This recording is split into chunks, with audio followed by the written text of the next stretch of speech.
Hello दोस्तों, इस video में आप सभी का स्वागत है। दोस्तों, इस वीडियो में हम बिहार जीके का हिस्ट्री पार्ट 3 करने वाले हैं। बीपीएससी में बार बार पूछे जाने वाला क्वेश्चन जो है आपको इस बुक से देखने को मिलेगा। तो अगर आपने हिस्ट्री पार्ट 2 नहीं देखा है तो देख लीजिएगा, काफ़ी हेल्पफुल होने वाला है आपके बीपीएससी एग्जाम के लिए। डेली 500 प्लस ऑब्जेक्टिव क्वेश्चन जो है सॉल्व करा रहे हैं। अब की बार 110 पार करना है तो चैनल से जुड़े रहेगा, और चैनल पर नए हैं तो प्लीज़ चैनल को सब्सक्राइब करके रखिए ताकि आने वाले वीडियो का नोटिफिकेशन आपको मिल सके।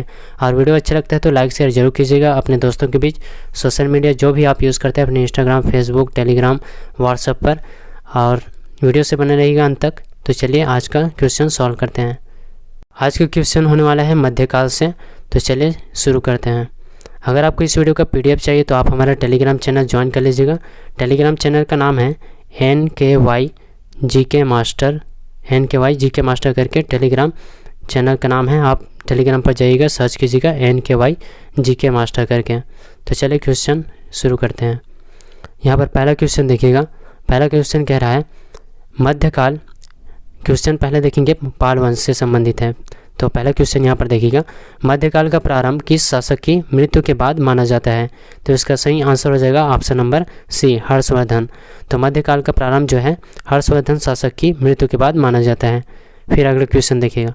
अगला क्वेश्चन कह रहा है कब से मध्यकाल का प्रारंभ माना जाता है? तो इसका आंसर हो जाएगा ऑप्शन नंबर D, 647 ईस्वी से। तो 647 ईस्वी से याद रखिएगा मध्यकाल का प्रारंभ माना जाता है। फिर अगला क्वेश्चन कह रहा है 8वीं से 12वीं सदी को कौन सा काल माना जाता है? तो इसका आंसर हो जाएगा ऑप्शन नंबर B, पूर्व मध्यकाल। 8वीं से 12वीं सदी को पूर्व मध्यकाल। फिर अगला क्वेश्चन है मध्यकाल का काल कब से कब तक माना जाता है? तो इसका आंसर हो जाएगा ऑप्शन नंबर A, 8वीं से 12वीं शताब्दी। मध्यकाल का काल 8वीं से 12वीं शताब्दी। फिर अगला क्वेश्चन है पूर्व मध्यकाल बिहार में मूल रूप से किसने शासन किया था? पूर्व मध्यकाल बिहार में मूल रूप से किसने शासन किया था? तो इसका आंसर हो जाएगा ऑप्शन नंबर, इसमें हो जाएगा पाल, कर्नाट और सेन। तो तीनों ने, यानी कि ऑप्शन D इसका सही आंसर हो जाएगा ABC। फिर अगला क्वेश्चन देखिए। अगला क्वेश्चन कह रहा है पाल वंश का संस्थापक कौन था? तो पाल वंश का संस्थापक याद रखिएगा गोपाल। पाल वंश का संस्थापक है गोपाल। फिर अगला क्वेश्चन देखिए।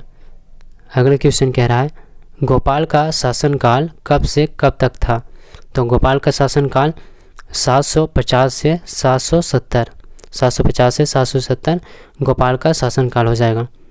फिर अगला क्वेश्चन कह रहा है किस इतिहासकार के अनुसार गोपाल पुंड्रवर्धन यानी कि बोगरा जिले के क्षत्रिय कुल का था? तो किस इतिहासकार के अनुसार गोपाल पुंड्रवर्धन के क्षत्रिय कुल का था पूछा गया है। तो उस इतिहासकार का नाम बताना है। तो इसका सही आंसर हो जाएगा option number A, Taranath. Taranath इसका सही आंसर हो जाएगा। अगला क्वेश्चन तारानाथ किस देश का इतिहासकार था? तो इसका आंसर हो जाएगा ऑप्शन नंबर D, तिब्बत का। तारानाथ जो है तिब्बत का इतिहासकार था। फिर अगले क्वेश्चन देखिए। अगला क्वेश्चन कह रहा है निम्न में से किस राज्य का प्राचीन नाम पुंड्रवर्धन था? तो इसका आंसर हो जाएगा ऑप्शन नंबर A, बंगाल। तो बंगाल राज्य का प्राचीन नाम पुंड्रवर्धन। फिर अगला क्वेश्चन है गोपाल के बाद कौन शासक बना? तो गोपाल के बाद याद रखिएगा जो धर्मपाल है वो शासक बना था गोपाल के बाद। ऑप्शन C इसका सही आंसर हो जाएगा। फिर अगला क्वेश्चन धर्मपाल का शासनकाल कब से कब तक था? तो इसका आंसर हो जाएगा ऑप्शन नंबर C, 770 से 810 ईस्वी। 770 से 810 ईस्वी धर्मपाल का शासनकाल माना जाता है, याद रखिएगा। फिर अगला क्वेश्चन है निम्न में से किस पाल शासक ने कन्नौज पर आक्रमण किया था? तो कन्नौज पर आक्रमण किस पाल शासक ने किया? तो इसका आंसर हो जाएगा ऑप्शन नंबर C, धर्मपाल। तो धर्मपाल ने याद रखिएगा कन्नौज पर आक्रमण किया। अगले क्वेश्चन धर्मपाल ने किसे कन्नौज का शासक नियुक्त किया था? तो इसका आंसर हो जाएगा चक्रायुद्ध। ऑप्शन C इसका सही आंसर हो जाएगा। धर्मपाल ने चक्रायुद्ध को कन्नौज का शासक नियुक्त किया। अगले क्वेश्चन निम्न में से किस पाल शासक ने उत्तरापथ स्वामिन की उपाधि धारण की थी? तो किस पाल शासक ने? तो इसका आंसर हो जाएगा ऑप्शन नंबर B, धर्मपाल। तो धर्मपाल ने जो कि पाल शासक था, इन्होंने उत्तरापथ स्वामिन की उपाधि धारण की। अगले क्वेश्चन उदय सुंदरी के रचनाकार कौन है पूछा गया है। आंसर हो जाएगा ऑप्शन नंबर B, सोडल। उदय सुंदरी के रचनाकार सोडल। अगले क्वेश्चन सोडल ने किस पाल शासक को अपनी रचना में उत्तर का स्वामी कहा था? तो इसका आंसर हो जाएगा ऑप्शन नंबर ए, धर्मपाल। शोड्डल ने धर्मपाल शासक को अपनी रचना में उत्तर का स्वामी कहा था। दोस्तों अगर वीडियो अच्छी लग रही हो तो लाइक शेयर जरूर कीजिए अपने दोस्तों के बीच, अपने फ्रेंड सर्कल में। तो चलिए अगले क्वेश्चन देखते हैं। यहाँ पर निम्न में से कौन एक प्रतिहार शासक था? प्रतिहार शासक पूछे गए हैं, तो वत्सराज जो है प्रतिहार शासक था। ऑप्शन सी इसका सही आंसर हो जाएगा। फिर अगले क्वेश्चन देखिए। अगले क्वेश्चन कह रहा है निम्न में से कौन एक राष्ट्रकूट शासक था? तो राष्ट्रकूट शासक पूछे गए हैं, आंसर हो जाएगा ध्रुव। ध्रुव जो है राष्ट्रकूट शासक था। अगले क्वेश्चन है वत्सराज एवं ध्रुव ने किस पाल शासक को पराजित किया था? तो धर्मपाल को पराजित किया था वत्सराज और ध्रुव ने।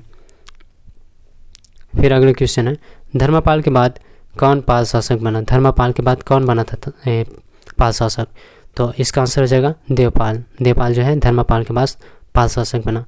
फिर अगले क्वेश्चन है किस पाल शासक के कार्यकाल में पाल साम्राज्य अपने चरमोत्कर्ष पर था? किस पाल शासक के कार्यकाल में? तो इसका आंसर हो जाएगा ऑप्शन नंबर बी, देवपाल। तो देवपाल पाल शासक के कार्यकाल में पाल साम्राज्य जो है चरमोत्कर्ष पर था। अगले क्वेश्चन निम्न में से किस पाल शासक ने विस्तारवादी नीति अपनाई? विस्तारवादी नीति किसने अपनाई पूछे गए? तो देवपाल होगा इसका आंसर। देवपाल ने विस्तारवादी नीति अपनाई थी। फिर अगले क्वेश्चन देखिए। अगले क्वेश्चन कह रहा है निम्न में से कौन प्रतिहार शासक था? प्रतिहार शासक कौन था?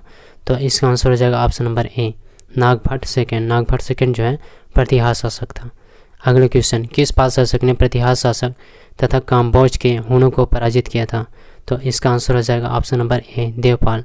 तो देवपाल शासक ने प्रतिहार शासक तथा काम्बोज के हुनों को पराजित किया था। फिर अगले क्वेश्चन कह रहा है बालपुत्र देव कहाँ का शासक था? बालपुत्र देव कहाँ का शासक था? तो इसका आंसर हो जाएगा ऑप्शन नंबर डी, जावा का शासक था बालपुत्र देव। अगले क्वेश्चन किस पाल शासक ने जावा के शासक के अनुरोध पर नालंदा में एक विहार की देखरेख के लिए 5 गांव अनुदान किए? तो इसका आंसर हो जाएगा option number B, Devpal. Devpal इसका सही आंसर हो जाएगा। जावा के शासक के अनुरोध पर नालंदा में एक विहार की देखरेख के लिए 5 गांव अनुदान किए थे देवपाल ने। फिर अगला क्वेश्चन है निम्न में से कौन पाल शासक बौद्ध धर्म के प्रश्रय दाता के रूप में प्रसिद्ध था? तो इसका आंसर हो जाएगा ऑप्शन नंबर ए, देवपाल। देवपाल जो है बौद्ध धर्म के प्रश्रय दाता के रूप में प्रसिद्ध था। फिर अगले क्वेश्चन देखिएगा। अगले क्वेश्चन है अरब यात्री सुलेमान ने किस पाल शासक को सर्वश्रेष्ठ माना है? तो इसका आंसर हो जाएगा ऑप्शन नंबर डी, देवपाल को। अरबी यात्री सुलेमान ने देवपाल शासक को सर्वश्रेष्ठ माना है। अगले क्वेश्चन है किस पाल शासक की मृत्यु के बाद मिहिर भोज एवं महेंद्र पाल के शासनकाल में प्रतिहारों ने पूर्वी उत्तर प्रदेश और बिहार के अधिकांश क्षेत्रों पर अधिकार कर लिया? तो किस पाल शासक की मृत्यु के बाद? तो इसका आंसर हो जाएगा option number B, Devpal. Devpal शासक जो कि पाल शासक हैं, इनकी मृत्यु के बाद मिहिर भोज एवं महेंद्र पाल के शासनकाल में प्रतिहारों ने पूर्वी उत्तर प्रदेश और बिहार के अधिकांश क्षेत्रों पर अधिकार कर लिया था। अगले क्वेश्चन है 11वीं सदी में कौन पाल शासक बना? 11वीं सदी में, तो इसका आंसर हो जाएगा option number C, Mahipal. Mahipal 11वीं सदी में पाल शासक बना था, महिपाल। अगले क्वेश्चन पाल शासक का द्वितीय संस्थापक किसे कहा जाता है? पाल वंश का द्वितीय संस्थापक पूछा गया है, तो इसका आंसर हो जाएगा महिपाल। पाल वंश का द्वितीय संस्थापक महिपाल। अगले क्वेश्चन देखिएगा। अगले क्वेश्चन है महिपाल के समय किसने बंगाल पर आक्रमण किया था? महिपाल के समय किसने बंगाल पर आक्रमण किया? तो इसका आंसर हो जाएगा ऑप्शन नंबर ए, राजेंद्र चोल। महिपाल के समय राजेंद्र चोल ने बंगाल पर आक्रमण किया था।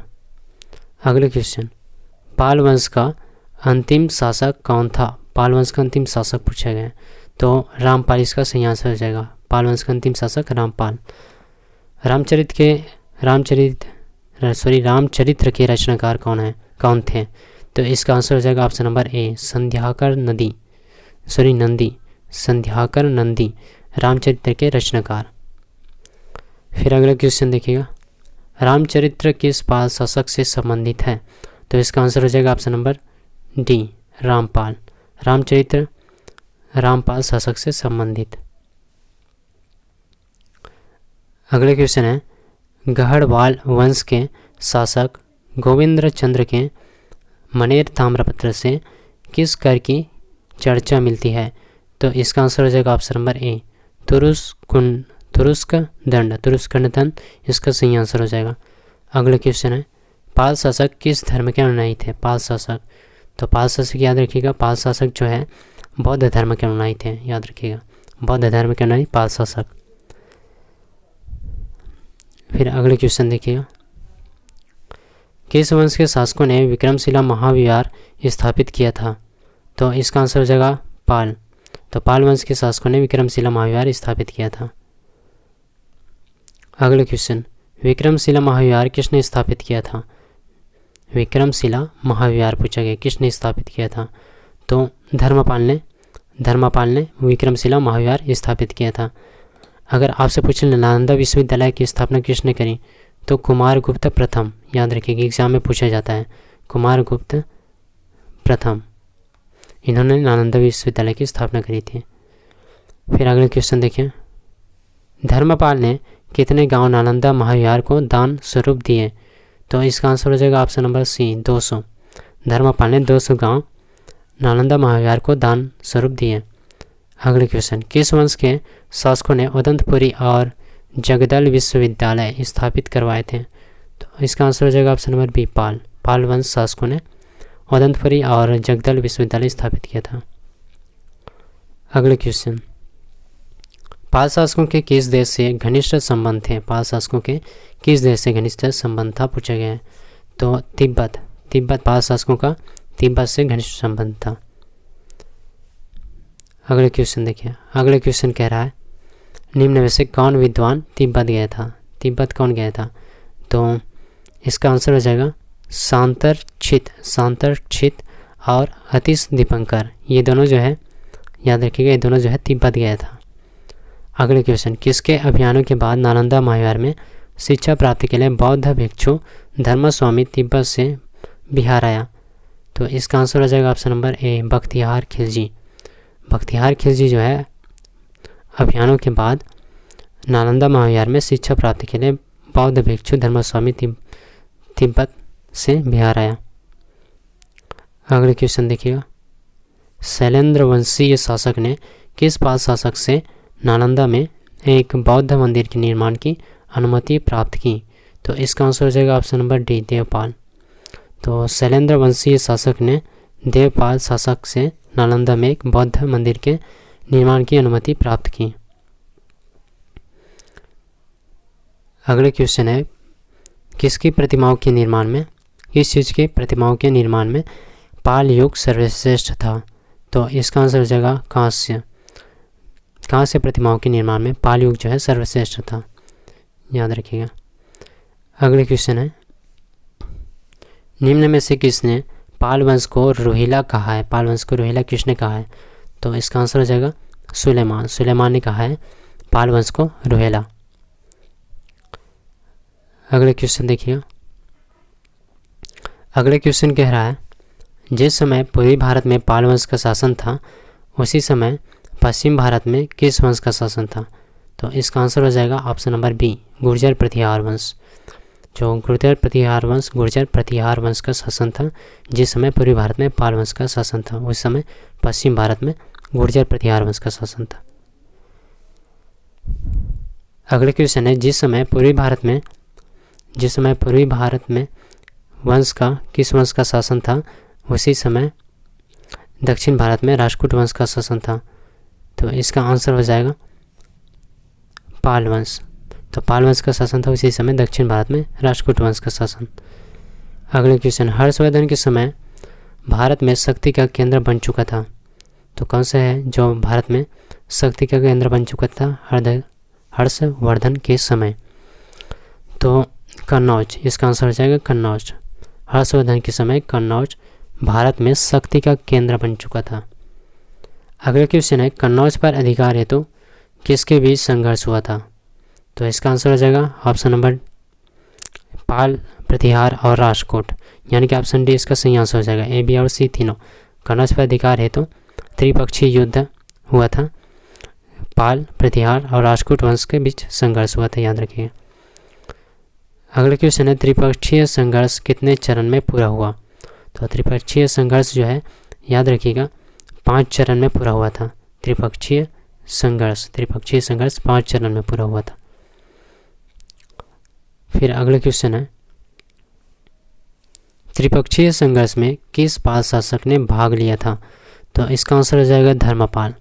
त्रिपक्षीय संघर्ष में धर्मपाल शासक ने भाग लिया था। अगला क्वेश्चन, धर्मपाल का संघर्ष किस प्रतिहार शासक से हुआ था? तो इसका आंसर हो जाएगा ऑप्शन नंबर डी, वत्सराज।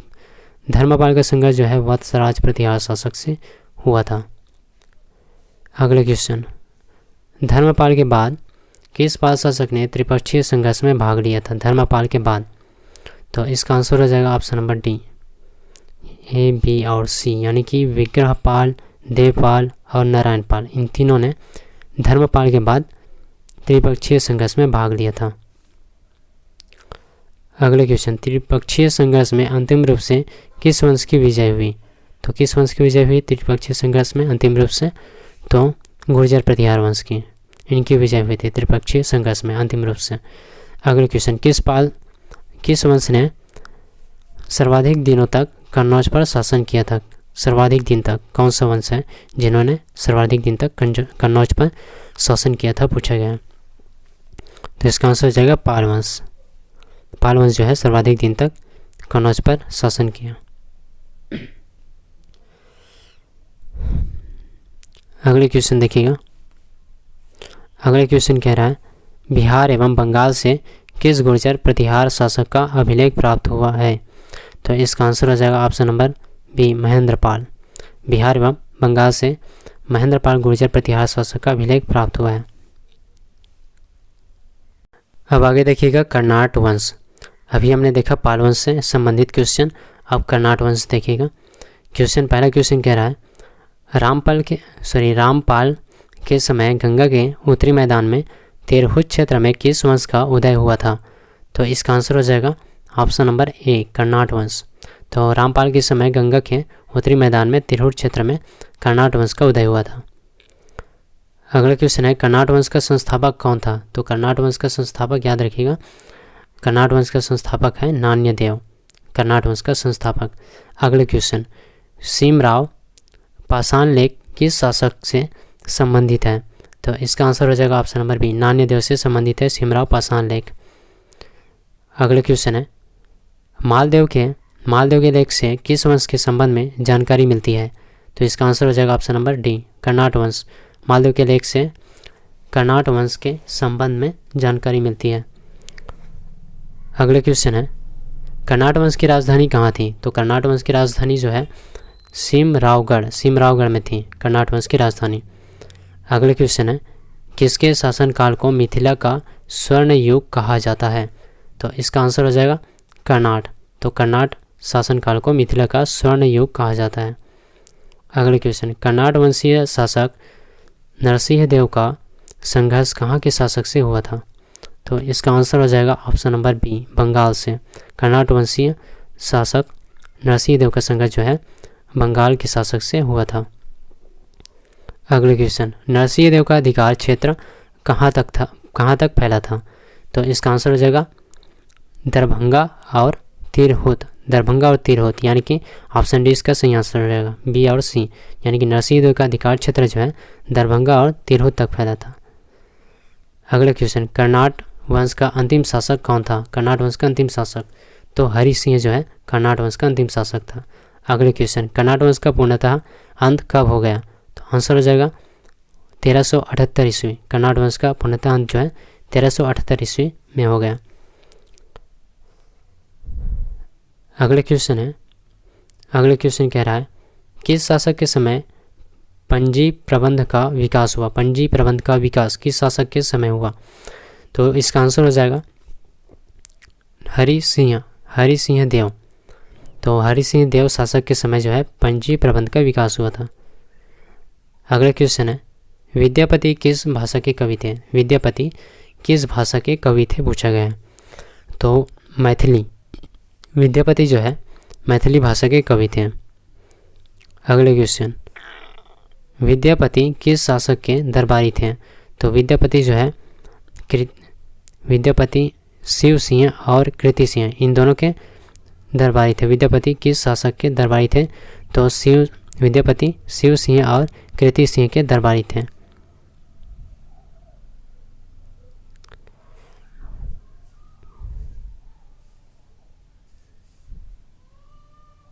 अगले क्वेश्चन है विद्यापति किस शासक के दरबारी थे? सॉरी, ये क्वेश्चन हो गया शिव सिंह और कृति सिंह। अगले क्वेश्चन है विद्यापति का जन्म किस गांव में हुआ था? विद्यापति का जन्म किस गांव में हुआ था? तो दरभंगा में हुआ था विद्यापति का जन्म, याद रखिएगा, दरभंगा में विद्यापति का जन्म। अगले क्वेश्चन विद्यापति का जन्म कब हुआ था? कहाँ हुआ था? तो दरभंगा में हुआ था। और कब हुआ? तो याद रखिएगा 1350 ईस्वी, 1350 ईस्वी में विद्यापति का जन्म हुआ था। अब आगे देखिएगा निम्न में से किस पुस्तक की रचना संस्कृत में नहीं हुई है? संस्कृत में कौन सी रचना है जो नहीं हुई है पूछा गया है। तो सार संग्रह ये जो है, ये जो पुस्तक है संस्कृत में नहीं हुई है, इसकी रचना जो है। अगले क्वेश्चन है चंदेश्वर की रचना निम्न में से कौन है? चंदेश्वर की रचना कौन सा है? इनमें निम्न में से कौन है चंदेश्वर की रचना? तो इसका आंसर हो जाएगा ऑप्शन नंबर कृत्य चिंतामणि, विवाद रत्नाकर और राजनीति रत्नाकर। ये तीनों ही इसका सही आंसर हो जाएगा। ऑप्शन डी इसका सही आंसर हो जाएगा। चंदेश्वर की रचना जो है निम्न में से कौन है पूछा गया है, तो ये तीनों इसका आंसर हो जाएगा। ऑप्शन डी इसका सही आंसर हो जाएगा। अगले क्वेश्चन है निम्न में से कौन गणपति ठाकुर की रचना है? गणपति ठाकुर की रचना निम्न में से कौन है? तो इसका आंसर हो जाएगा ऑप्शन नंबर गंडव भक्ति और तरंगनी। ऑप्शन डी इसका सही आंसर हो जाएगा, बी और सी। अगले क्वेश्चन है निम्न में से कौन विद्यापति का अन्य नाम है? विद्यापति का अन्य नाम तो अभिनव जयदेव विद्यापति का अन्य नाम। अगले क्वेश्चन है निम्न में से कौन कीर्तिलता के लेखक हैं? तो कीर्तिलता के लेखक हैं विद्यापति। अगले क्वेश्चन है कीर्तिलता नामक ग्रंथ की भाषा क्या है? कीर्तिलता नामक ग्रंथ की भाषा क्या है? तो इसका आंसर हो जाएगा संस्कृत, मैथिली और प्राकृत, यानी कि तीनों इसका सही आंसर हो जाएगा। ऑप्शन डी कीर्तिलता नामक ग्रंथ की भाषा मैथिली, संस्कृत और प्राकृत। अगले क्वेश्चन है विद्यापति ने संस्कृत, मैथिली एवं प्राकृत मिश्रित भाषा को क्या नाम दिया था?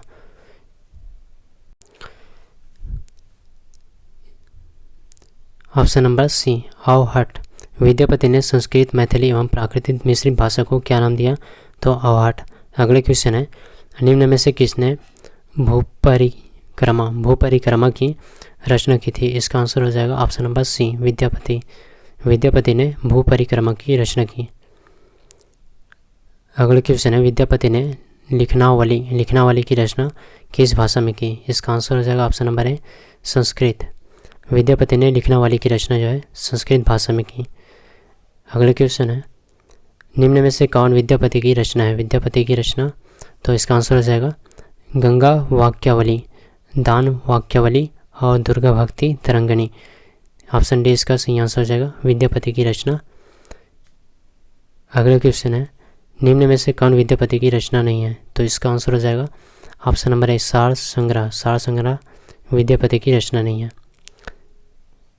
अगले क्वेश्चन है निम्न में से किस रचना का संबंध नरसिंह देव की पत्नी हीरमती से है? किस रचना का संबंध नरसिंह देव की पत्नी हीरमती से है? तो इसका आंसर हो जाएगा ऑप्शन नंबर सी विश्वास देवी, दान वाक्यावली और गंगा वाक्यावली। ऑप्शन डी इसका सही आंसर हो जाएगा। सेन वंश। अगले क्वेश्चन है सेन वंश से संबंधित। अगले देखिएगा पाल वंश के पतन के बाद किस वंश की स्थापना हुई? पाल वंश के पतन के बाद किस वंश की स्थापना हुई? तो इसका आंसर हो जाएगा ऑप्शन नंबर ए सेन वंश की स्थापना पाल वंश के बाद पतन के बाद। अगले क्वेश्चन है निम्न में से किसने सेन वंश की स्थापना की थी?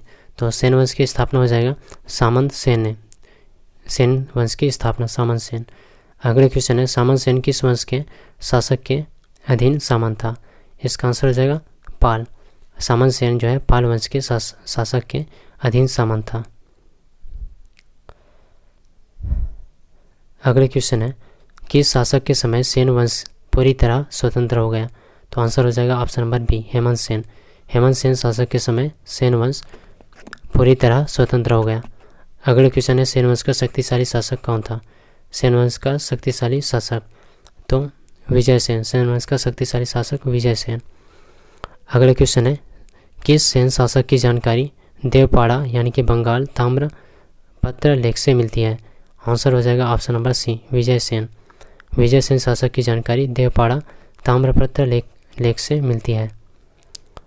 अगले क्वेश्चन है, किस सेन शासक ने नान्यदेव को पराजित किया था? तो आंसर हो जाएगा इसका option number D, Vijay Sen. Vijay Sen शासक ने नान्यदेव को पराजित किया था। अगले क्वेश्चन है, विजय सेन किस धर्म का अनुयायी था? विजय सेन किस धर्म का अनुयायी था? तो शैव धर्म का अनुयायी था विजय सेन। अगले क्वेश्चन है, निम्न में से कौन गीत गोविंद के लेखक हैं? गीत गोविंद के लेखक जयदेव, गीत गोविंद के लेखक। अगले क्वेश्चन है, जयदेव का संबंध किस वंश के शासक से था? जयदेव का संबंध तो आंसर हो जाएगा option number B, Sen. Jaydev का संबंध जो है सेन वंश के शासक से संबंधित था। अगले क्वेश्चन है, लक्ष्मण सेन किस धर्म का अनुयायी था? लक्ष्मण सेन किस धर्म का अनुयायी था? तो वैष्णव धर्म का अनुयायी था। अगले क्वेश्चन है, सेन शासकों की राजधानी कहाँ थी? सेन शासकों की राजधानी तो इसका आंसर हो जाएगा लखनौती और नदिया। ऑप्शन डी इसका सही आंसर हो जाएगा। सेन शासकों की राजधानी लखनौती और नदिया। अगले क्वेश्चन है, किस सेन शासक के समय बख्तियार खिलजी पूर्वी भारत पर अभियान चला रहा था? तो आंसर हो जाएगा option number B, Lakshman Sen. Lakshman Sen शासक के समय बख्तियार खिलजी पूर्वी भारत पर अभियान चला रहा था। अगले क्वेश्चन है, बिहार पर तुर्क आक्रमण से संबंधित। बिहार पर तुर्क आक्रमण से संबंधित क्वेश्चन है, भारत पर प्रथम चरण में किस तुर्क आक्रमणकारी ने आक्रमण किया था? भारत पर प्रथम चरण में किस तुर्क आक्रमणकारी ने आक्रमण किया? तो आंसर हो जाएगा महमूद गजनवी। भारत पर प्रथम चरण में महमूद गजनवी तुर्क आक्रमणकारी ने आक्रमण किया। अगले क्वेश्चन है, भारत पर द्वितीय चरण में किस तुर्क आक्रमणकारी ने आक्रमण किया था? तो इसका आंसर हो जाएगा मोहम्मद घोरी, द्वितीय चरण में। अगले क्वेश्चन है, तुर्क आक्रमण के समय बिहार में कौन शासक था? तुर्क आक्रमण के समय बिहार में शासक तो आंसर हो जाएगा option number B, Rampal. Rampal तुर्क आक्रमण के समय बिहार में रामपाल शासक था। अगले क्वेश्चन है, तुर्क आक्रमण की जानकारी किस रचना से मिलती है? तुर्क आक्रमण की जानकारी आंसर हो जाएगा शाहनामा। तुर्क आक्रमण की जानकारी जो है शाहनामा रचना से मिलती है। अगले क्वेश्चन है, निम्न में से कौन शाहनामा के लेखक हैं? शाहनामा के लेखक तो फिरदौसी जो है शाहनामा के लेखक हैं। अगले क्वेश्चन, शाहनामा किस भाषा की प्रसिद्ध रचना है? तो शाहनामा किस भाषा की प्रसिद्ध रचना है? तो फारसी भाषा की प्रसिद्ध रचना है। अगले क्वेश्चन, निम्न में से कौन यामिनी वंश से संबंधित है? यामिनी वंश से संबंधित तो महमूद गजनवी यामिनी वंश से संबंधित है। अगले क्वेश्चन है, महमूद गजनवी के पिता का नाम क्या था? तो आंसर हो जाएगा ऑप्शन नंबर ए, सुबुक्तगौन। सुबुक्तगिन जो है महमूद गजनवी के पिता का नाम। अगले क्वेश्चन, निम्न में से किसने गाजी की उपाधि धारण की थी? गाजी की उपाधि तो महमूद गजनवी। अगले क्वेश्चन, महमूद गजनवी ने सर्वप्रथम भारत पर कब आक्रमण किया था? महमूद गजनवी ने सर्वप्रथम भारत पर कब आक्रमण किया था? तो आंसर हो जाएगा इसका ऑप्शन नंबर सी, 1001 ईस्वी में। 1000 ईस्वी में महमूद गजनवी ने भारत पर आक्रमण। महमूद गजनवी ने सर्वप्रथम हिंदू शाही वंश के किस शासक पर आक्रमण किया था? आंसर हो जाएगा जयपाल। महमूद गजनवी ने सर्वप्रथम हिंदू शाही वंश के जयपाल शासक पर आक्रमण किया था। अगले क्वेश्चन, महमूद गजनवी ने 1011 से 12 में दोबारा कहाँ आक्रमण किया था? तो आंसर हो जाएगा ऑप्शन नंबर डी, थानेश्वर में। महमूद गजनवी ने 1011 से 12 में दोबारा जो है थानेश्वर में आक्रमण किया था। अगले क्वेश्चन है, महमूद गजनवी ने पंजाब पर कब आक्रमण किया था? पंजाब पर कब आक्रमण किया? तो 1021 से 22 में महमूद गजनवी ने पंजाब पर आक्रमण किया। अगले क्वेश्चन है, महमूद गजनवी महमूद गजनवी के पंजाब पर आक्रमण का मूल उद्देश्य क्या था? आंसर हो जाएगा सैनिक केंद्र स्थापित करना। तो सैनिक केंद्र स्थापित करना महमूद गजनवी के पंजाब पर आक्रमण का मूल उद्देश्य था। अगला क्वेश्चन है, महमूद गजनवी ने सोमनाथ मंदिर पर कब आक्रमण किया था? सोमनाथ मंदिर पर महमूद गजनवी ने कब आक्रमण किया? तो 1025 से 26 ईस्वी महमूद गजनवी ने सोमनाथ मंदिर पर आक्रमण किया। अगला क्वेश्चन है, सोमनाथ मंदिर कहाँ है? सोमनाथ मंदिर कहाँ है? तो गुजरात में है सोमनाथ मंदिर। अगले क्वेश्चन, महमूद गजनवी का अंतिम आक्रमण किन शासक के विरुद्ध था? महमूद गजनवी का अंतिम आक्रमण किन शासक के विरुद्ध था? तो आंसर हो जाएगा जाट। महमूद गजनवी का अंतिम आक्रमण जो है जाट शासक के विरुद्ध था। अगला क्वेश्चन है, गजनवी के आक्रमण का मुख्य उद्देश्य क्या था? तो आंसर हो जाएगा धन लूटना। महमूद गजनवी के आक्रमण का मुख्य उद्देश्य धन लूटना। अगले क्वेश्चन है, निम्न में से किस शासक का मूल नाम मोइजुद्दीन मोहम्मद बिन शाम था? तो आंसर हो जाएगा option number A Mohammad Ghori शासक का मूल नाम मोइजुद्दीन मोहम्मद बिन शाम था। अगले क्वेश्चन, मोहम्मद गौरी के भारत पर आक्रमण का मूल उद्देश्य क्या था? तो आंसर हो जाएगा इसका देखिएगा मोहम्मद गौरी के भारत पर आक्रमण का मूल उद्देश्य, तो इसका आंसर हो जाएगा ऑप्शन नंबर धन लूटना हो जाएगा, राजनीतिक सत्ता का स्थापित करना, सैन्य केंद्र स्थापित करना, तीनों, यानी कि ऑप्शन डी इसका सही आंसर हो जाएगा। अगले क्वेश्चन, बख्तियार खिलजी ने कब ओदंतपुरी यानी कि बिहार शरीफ को जीता था? तो इसका आंसर हो जाएगा ऑप्शन नंबर सी 1198 में। तो बख्तियार खिलजी ने 1198 में ओदंतपुरी को जीता था। अगले क्वेश्चन है, किस तुर्क शासक ने नालंदा विश्वविद्यालय को नष्ट किया था? नालंदा विश्वविद्यालय को, तो बख्तियार खिलजी ने नालंदा विश्वविद्यालय को नष्ट किया था। और इसकी स्थापना किसने करी? तो कुमारगुप्त प्रथम ने। अगले क्वेश्चन है, मोहम्मद बिन बख्तियार खिलजी किस शासक का सेनापति था? तो आंसर हो जाएगा ऑप्शन नंबर सी मोहम्मद बिन बख्तियार खिलजी मोहम्मद गौरी शासक का सेनापति था। अगले क्वेश्चन है, बिहार में तुर्क सत्ता स्थापित करने का श्रेय किसे दिया जाता है? बिहार में तुर्क सत्ता स्थापित करने का श्रेय, तो इसका आंसर हो जाएगा ऑप्शन नंबर ए बख्तियार खिलजी। अगले क्वेश्चन है, किस तुर्क शासक के आक्रमण का लक्ष्मण सेन इंद्रधुम्न पाल ने विरोध किया था? तो आंसर हो जाएगा इसका option number D Bakhtiyar Khilji तुर्क शासक के आक्रमण का लक्ष्मण सेन और इंद्रधुम्न पाल ने विरोध किया था। अगला क्वेश्चन है, बख्तियार खिलजी ने कब सेन शासकों के राजधानी नदिया पर आक्रमण कर उसे जीत लिया? तो आंसर हो जाएगा इसका ऑप्शन नंबर बी 1203 से 4 बख्तियार खिलजी ने सेन शासकों के राजधानी नदिया पर आक्रमण कर उसे जीता। अगले क्वेश्चन, बख्तियार खिलजी ने बिहार एवं बंगाल को जीतकर कहाँ राजधानी बनाया? तो आंसर हो जाएगा option number D Lakhnauti. Bakhtiyar Khilji ने बिहार एवं बंगाल को जीतकर लखनौती में राजधानी बनाया। अगले क्वेश्चन है, बख्तियार खिलजी की हत्या किसने की? बख्तियार खिलजी की रचना किसने करी? तो आंसर हो जाएगा अली मर्दान खिलजी ने। बख्तियार खिलजी की हत्या अली मर्दान खिलजी ने की थी। अगले क्वेश्चन है, बख्तियार खिलजी की हत्या कब हुई? तो बख्तियार खिलजी की हत्या जो है 1206 ईस्वी में। बख्तियार खिलजी की हत्या 1206 ईस्वी। कुतुबुद्दीन ऐबक किसका सेनापति था? कुतुबुद्दीन ऐबक किसका सेनापति था?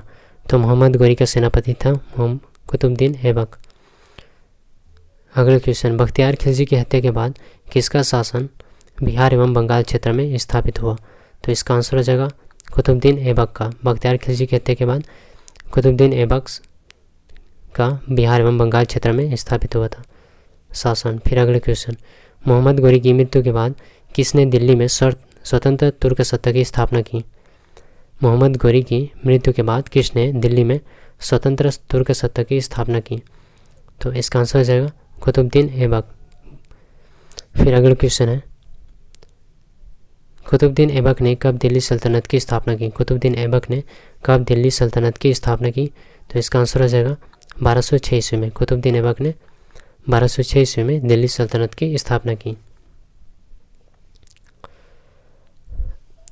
अगले अब क्वेश्चन है सल्तनत काल से। आगे का क्वेश्चन होने वाला है सल्तनत काल से। तो पहला क्वेश्चन है, दिल्ली सल्तनत के अधीन कितने वंशों ने शासन किया था? दिल्ली सल्तनत के अधीन कितने वंशों ने शासन किया? तो इसका आंसर हो जाएगा 5 वंशों ने शासन किया था। अगले क्वेश्चन है, ममलूक या गुलाम वंश का शासन कब से कब तक रहा? ममलूक या गुलाम वंश का शासन कब से कब तक रहा? तो इसका आंसर हो जाएगा 1206 से 1290, 1206 से 1290 ईस्वी गुलाम वंश का शासन।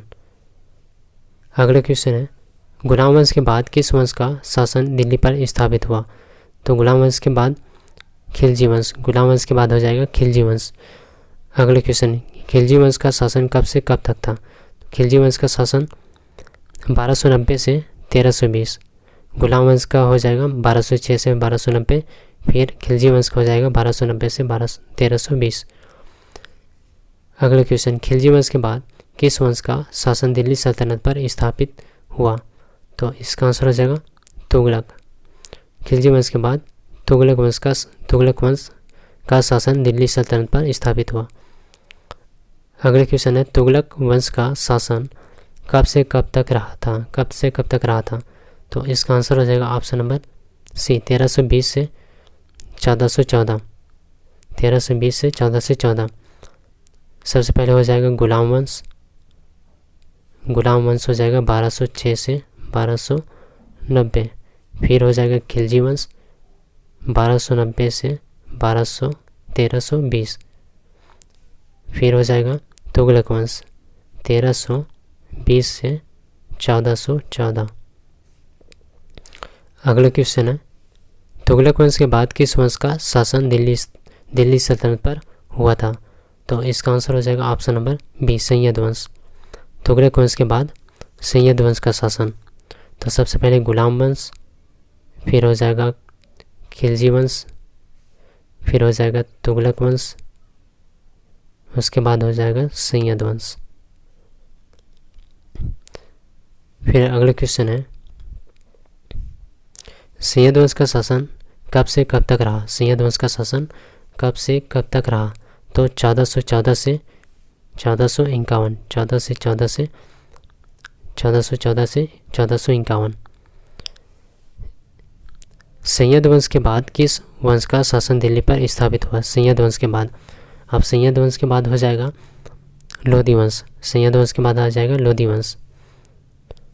अगले क्वेश्चन है, लोधी वंश का शासन कब से कब तक रहा? लोधी वंश का शासन कब से कब तक रहा? तो आंसर हो जाएगा 1451 से 1526, 1451 से 1526। अगले क्वेश्चन है, निम्न में से किसके साथ कुतुबुद्दीन ऐबक का संघर्ष हुआ था? तो कुतुबुद्दीन ऐबक का संघर्ष हुआ था यल्दाउज और कुबाचा।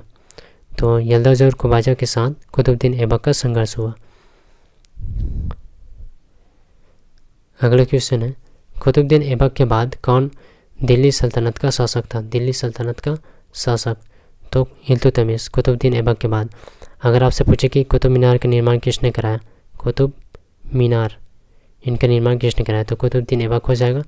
अगर आपसे पूछ ले कि कुतुब मीनार का निर्माण कार्य को पूरा किसने करवाया, तो इल्तुतमिश।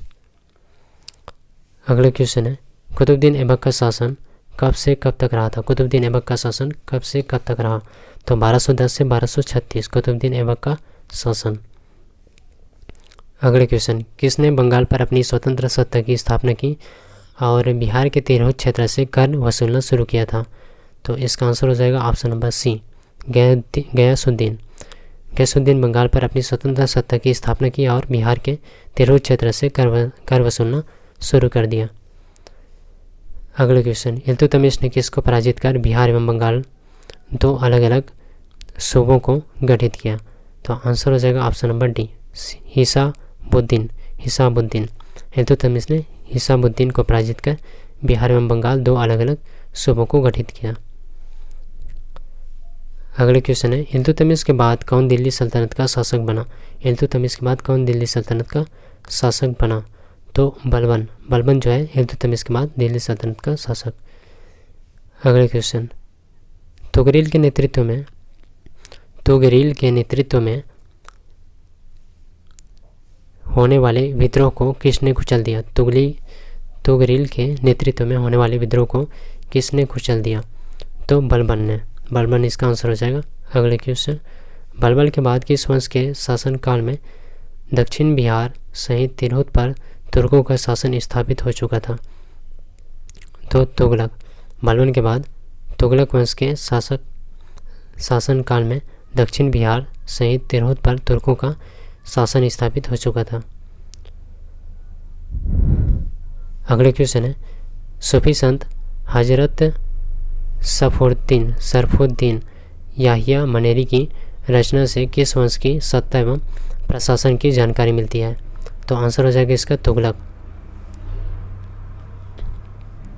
अगले क्वेश्चन है, निम्न में से कौन सी रचना हजरत सरफुद्दीन याहिया मनेरी की है? तो इसका आंसर हो जाएगा ऑप्शन नंबर मलफुजात और मनाकिबुल हस्फिया। ऑप्शन डी, बी और सी इसका आंसर हो जाएगा। रचना कौन सी रचना पूछा गया है? तो ये दोनों रचना जो है हजरत सरफुद्दीन याहिया मनेरी की है। अगला क्वेश्चन है, गयासुद्दीन तुगलक ने कब कर्नाट वंश के शासक हरि सिंह देव को पराजित किया था? हरि सिंह देव को तो 1324 ईस्वी में। गयासुद्दीन तुगलक ने 1324 ईस्वी में कर्नाट वंश के शासक हरि सिंह देव को पराजित किया। अगला क्वेश्चन है, बाजार व्यवस्था किस शासक ने लागू की थी? बाजार व्यवस्था किस शासक ने लागू की थी? तो आंसर हो जाएगा मोहम्मद तुगलक इन्होंने बाजार व्यवस्था लागू की। अगला क्वेश्चन है, गयासुद्दीन तुगलक ने मिथिला क्षेत्र को जीतकर क्या नाम रखा था? तो आंसर हो जाएगा तुगलकपुर। गयासुद्दीन तुगलक ने मिथिला क्षेत्र को जीतकर तुगलकपुर नाम रखा। अगला क्वेश्चन है, किस तुगलक शासक ने दरभंगा में एक दुर्ग एवं जामा मस्जिद का निर्माण करवाया? दुर्ग एवं जामा मस्जिद निर्माण करवाया? तो मोहम्मद बिन तुगलक। इसका आंसर हो जाएगा मोहम्मद बिन तुगलक। इन्होंने दरभंगा में एक दुर्ग एवं जामा मस्जिद का निर्माण करवाया। अगले क्वेश्चन, हरि सिंह देव ने पराजित होकर किसके सहयोग से नेपाल क्षेत्र में शरण ली थी? तो इसका आंसर हो जाएगा विद्यापति। हरि सिंह देव ने पराजित होकर विद्यापति के सहयोग से नेपाल क्षेत्र में शरण ली। अगले क्वेश्चन है, तुगलक काल में बिहार की राजधानी कहाँ थी? तुगलक काल में बिहार की राजधानी तो बिहार शरीफ में। तुगलक काल में बिहार की राजधानी बिहार शरीफ थी। अगले क्वेश्चन है, फिरोज शाह तुगलक ने कब बंगाल अभियान प्रारंभ किया? फिरोज शाह तुगलक ने कब बंगाल अभियान शुरू किया? तो आंसर हो जाएगा इसका 1359 ईस्वी में। 1359 ईस्वी में फिरोज शाह तुगलक ने बंगाल अभियान प्रारंभ किया। अगले क्वेश्चन, फिरोज शाह तुगलक के बंगाल अभियान की जानकारी किस रचना से मिलती है? फिरोज शाह तुगलक के बंगाल अभियान की जानकारी किस रचना से मिलती है? तो इसका आंसर हो जाएगा सीरत ए फिरोज शाही। ऑप्शन बी, फिरोज शाह तुगलक के बंगाल अभियान की जानकारी सीरत ए फिरोज शाही से मिलती है।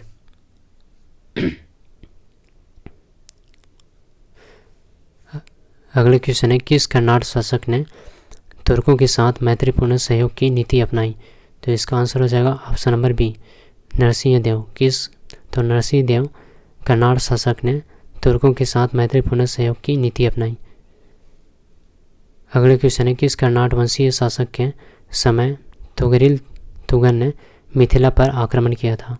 आंसर हो जाएगा इसका राम सिंह देव और नरसिंह देव वंशीय शासक के समय तुगन ने मिथिला पर आक्रमण किया था। अगले क्वेश्चन होने वाला है अफगान शक्ति के उदय से संबंधित क्वेश्चन। पहला क्वेश्चन है, किस वंश के शासनकाल में तैमूर ने भारत पर आक्रमण किया था? तो कौन से वंश के शासनकाल में तैमूर ने भारत पर आक्रमण किया? तो इसका आंसर हो जाएगा तुगलक वंश। तो तुगलक वंश के शासनकाल में तैमूर ने भारत पर आक्रमण किया। तैमूर ने कब दिल्ली सल्तनत पर आक्रमण किया था? तो दिल्ली सल्तनत पर तैमूर ने कब आक्रमण किया? तो 1398 ईस्वी में। 1398 ईस्वी में तैमूर ने दिल्ली सल्तनत पर आक्रमण किया। अगला क्वेश्चन है सरकी। सरकी वंश का शासन कहाँ स्थापित हुआ? सरकी वंश का शासन कहाँ स्थापित हुआ? तो इसका आंसर हो जाएगा जौनपुर। तो जौनपुर में सरकी वंश का शासन स्थापित हुआ। अगला क्वेश्चन है हुसैन शाही वंश का शासन कहाँ स्थापित हुआ? हुसैन शाही वंश का शासन, इसका आंसर हो जाएगा option number B Bengal. Hussain Shahi वंश का शासन जो है बंगाल में स्थापित हुआ था। अगले क्वेश्चन है बिहार पर अधिकार करने के लिए किस वंश के बीच संघर्ष हुआ था? बिहार पर अधिकार करने के लिए, तो आंसर हो जाएगा लोधी सरकी। बिहार पर आक्रमण करने के लिए लोधी सरकी वंश के बीच संघर्ष हुआ। अगला क्वेश्चन है हुसैन शाह के विद्रोह को किस लोधी शासक ने कुचल दिया था? हुसैन शाह के विद्रोह को किस लोधी शासक ने कुचल दिया था? तो आंसर हो जाएगा सिकंदर लोधी। हुसैन शाह के विद्रोह को सिकंदर लोधी ने कुचल दिया था। अगले क्वेश्चन है सिकंदर लोधी ने बिहार क्षेत्र से कर वसूलने के लिए किसे नियुक्त किया था? तो आंसर हो जाएगा मुबारक खां। सिकंदर लोधी ने बिहार क्षेत्र से कर वसूलने के लिए मुबारक खां को नियुक्त किया था। अगले क्वेश्चन है सिकंदर लोधी एवं बंगाल के नवाब अलाउद्दीन के बीच कब युद्ध हुआ था? तो आंसर हो जाएगा इसका 1504 ईस्वी में। सिकंदर लोधी एवं बंगाल के नवाब अलाउद्दीन के बीच 1504 ईस्वी में युद्ध हुआ था। अगले क्वेश्चन है इब्राहिम लोधी के समय बिहार के किस सूबेदार ने विद्रोह किया था? इब्राहिम लोधी के समय बिहार के किस सूबेदार ने विद्रोह किया था? तो आंसर हो जाएगा दरिया खां नुहानी। दरिया खां नुहानी इब्राहिम लोधी के समय बिहार के दरिया खां नुहानी सूबेदार ने विद्रोह किया। अगले क्वेश्चन निम्न में से किसका नाम बाहर खां था? बाहर खां, तो इसका आंसर हो जाएगा दरिया खां नुहानी का नाम जो है बाहर खां था। दरिया खां नुहानी की मृत्यु कब हुई थी? दरिया खां नुहानी की मृत्यु जो है 1523 ईस्वी में। फिर अगला क्वेश्चन है दरिया खां नुहानी के बाद कौन बिहार को स्वतंत्र राज्य घोषित किया? स्वतंत्र राज्य किसने घोषित? तो दरिया खां नुहानी के बाद कौन बिहार को स्वतंत्र राज्य घोषित किया? तो इसका आंसर हो जाएगा option number B Mohammad Shah Nuhani. Dariya Khan Nuhani के बाद मोहम्मद शाह नुहानी बिहार को स्वतंत्र घोषित किया। अगला क्वेश्चन पानीपत की प्रथम लड़ाई कब हुई थी? पानीपत की प्रथम लड़ाई 1526 ईस्वी में पानीपत की प्रथम लड़ाई। और अगला क्वेश्चन है पानीपत की प्रथम लड़ाई में इब्राहिम लोधी को किसने पराजित किया था? पानीपत की प्रथम लड़ाई में इब्राहिम लोधी को किसने पराजित किया था? तो इसका आंसर हो जाएगा बाबर ने। अगला क्वेश्चन है पानीपत की प्रथम लड़ाई के परिणाम स्वरूप किस वंश की नींव भारत में पड़ी? तो किस वंश की नींव भारत में पड़ी? तो इसका आंसर हो जाएगा मुगल। पानीपत की प्रथम लड़ाई के परिणाम स्वरूप मुगल वंश की भारत में नींव पड़ी। अगला क्वेश्चन है मुगल वंश की स्थापना किस शासक ने की थी? मुगल वंश की स्थापना किस शासक ने की थी? तो इसका आंसर हो जाएगा बाबर ने मुगल वंश की स्थापना। अगला क्वेश्चन है जब अफगानों ने जौनपुर पर नियंत्रण करने का प्रयास किया तब बाबर ने किसके नेतृत्व में सेना भेजी? तो इसका आंसर हो जाएगा हुमायूं। हुमायूं के नेतृत्व में सेना भेजी बाबर ने। अगला क्वेश्चन है मुगल वंश के शुरुआती चरण में दक्षिण बिहार में किसका शासन था? मुगल वंश के शुरुआती चरण में, तो इसका आंसर हो जाएगा option number C Mohammad Shah. Mughal वंश के शुरुआती चरण में दक्षिण बिहार में मोहम्मद शाह का शासन था। अगला क्वेश्चन मुगल वंश के शुरुआती चरण में उत्तर बिहार में किसका शासन था? उत्तर बिहार में तो नुसरत शाह। उत्तर बिहार में नुसरत शाह। बाबर की मृत्यु कब हुई? तो बाबर की मृत्यु जो है 1528 ईस्वी में बाबर की मृत्यु होती है। अगला क्वेश्चन है दौसा का युद्ध कब हुआ था? तो दौसा का युद्ध हुआ था 1532 ईस्वी में। 1532 ईस्वी में दौसा के युद्ध। दौसा के युद्ध में अफगानों को किसने पराजित किया था? तो दौसा के युद्ध में अफगानों को किसने पराजित किया? तो हुमायूं ने। दौसा के युद्ध में अफगानों को हुमायूं ने पराजित किया। अगले क्वेश्चन है नुहाइयों के पतन के बाद किस शक्ति का पूरा पुनरुत्थान शुरू हुआ। तो नुहाइयों के पतन के बाद किस शक्ति का पुनरुत्थान हुआ था। तो इसका आंसर हो जाएगा अफगान इसका सही आंसर हो जाएगा। फिर अगले क्वेश्चन है किसके नेतृत्व में अफगान शक्ति का पुनरुत्थान हुआ था। किसके नेतृत्व में अफगान शक्ति का पुनरुत्थान हुआ था। तो शेरशाह के नेतृत्व में अफगान शक्ति का पुनरुत्थान हुआ था। अगला क्वेश्चन होने वाला है सूर्यवंश से संबंधित क्वेश्चन। पहला क्वेश्चन है शेरशाह का मूल नाम क्या था। तो शेरशाह का मूल नाम फरीद खां था। अगले क्वेश्चन है इब्राहिम खां किसका पुत्र था। तो हसन खां का पुत्र था इब्राहिम खां। अगला क्वेश्चन है हसन खां को कहाँ की जागीर मिली। तो इसका आंसर हो जाएगा सासाराम, वासपुर और टांडा, इन तीनों की जागीर मिली थी। ऑप्शन डी इसका सही आंसर हो जाएगा। हसन खां को सासाराम, वासपुर और टांडा, इन तीनों की जागीर मिली। अगले क्वेश्चन है किसने हसन खां को जागीरें सौंपी थी। तो हसन खां को जागीरें किसने सौंपी। तो जमाल खां ने सौंपी थी। अगले क्वेश्चन फरीद खां का बचपन कहाँ व्यतीत हुआ। फरीद खां का बचपन कहाँ व्यतीत हुआ था। तो इसका आंसर हो जाएगा सासाराम में। फरीद खां का बचपन जो है सासाराम में व्यतीत हुआ था। अगले क्वेश्चन है सासाराम किस नदी के किनारे स्थित है। तो सोन नदी के किनारे सासाराम। फिर अगले क्वेश्चन है 15वीं सदी में इस्लाम धर्म और संस्कृति का प्रमुख केंद्र था। तो जौनपुर, 15वीं सदी में जौनपुर इस्लाम धर्म और संस्कृति का प्रमुख केंद्र था। अगले क्वेश्चन है किसे भारत का सिराज कहा जाता था। तो इसका आंसर हो जाएगा जौनपुर को भारत का सिराज कहा जाता था। अगले क्वेश्चन है हसन खां ने किसे अपनी जागीरें सौंपी। तो फरीद खां को अपनी जागीरें सौंपी हसन खां ने। अगला क्वेश्चन फरीद खां को कब सासाराम की जागीर मिली थी। कब मिली थी। तो इसका आंसर हो जाएगा 1497 ईस्वी में। 1497 ईस्वी में फरीद खां को सासाराम की जागीर मिली।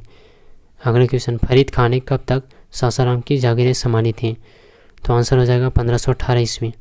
1518 ईस्वी तक सासाराम की जागीर संभाली फरीद खां ने। अगले क्वेश्चन फरीद खां सासाराम से कहाँ गया। तो आंसर हो जाएगा इसका आगरा। फरीद खां जो है सासाराम से आगरा गया। अगले क्वेश्चन है हसन खां की मृत्यु कब हुई थी।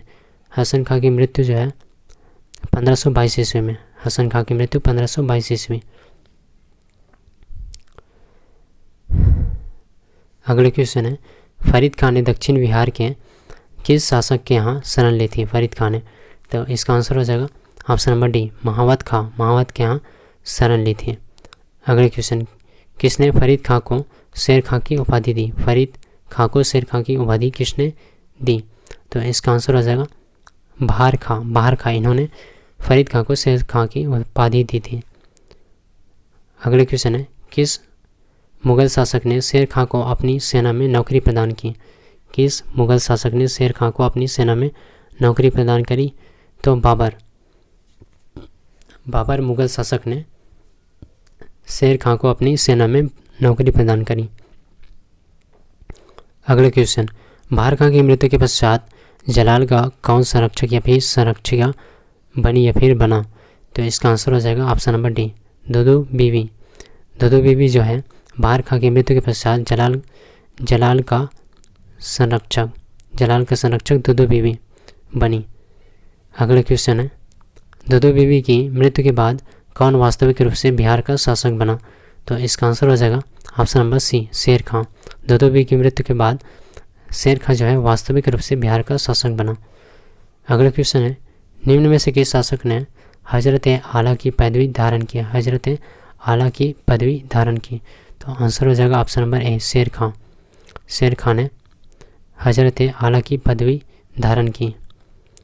अगले क्वेश्चन है शेर खां ने कब ताज खां की विधवा लाड मल्लिका से विवाह किया था। तो इसका आंसर हो जाएगा ऑप्शन नंबर बी, 1530 ईस्वी। तो शेर खां ने 1530 ईस्वी में ताज खां की विधवा लाड मल्लिका से विवाह किया। अगले क्वेश्चन है, किसने चुनार की रक्षा के लिए अपने पुत्र कुतुब खां को तैनात किया? तो आंसर हो जाएगा इसका शेर खां। शेर खां ने चुनार की रक्षा के लिए अपने पुत्र कुतुब खां को तैयार किया। अगले क्वेश्चन, बाबर की मृत्यु के बाद कौन दिल्ली का शासक बना? बाबर की मृत्यु के बाद दिल्ली का शासक, तो हुमायूं। दिल्ली का शासक बाबर की मृत्यु के बाद हुमायूं। अगले क्वेश्चन है, हुमायूं कब दिल्ली का शासक बना? हुमायूं कब दिल्ली का शासक बना था? तो 1530 ईस्वी में। 1530 ईस्वी में हुमायूं दिल्ली का शासक बना। किस मुगल शासक ने चुनारगढ़ पर आक्रमण के लिए विशाल सेना भेजी?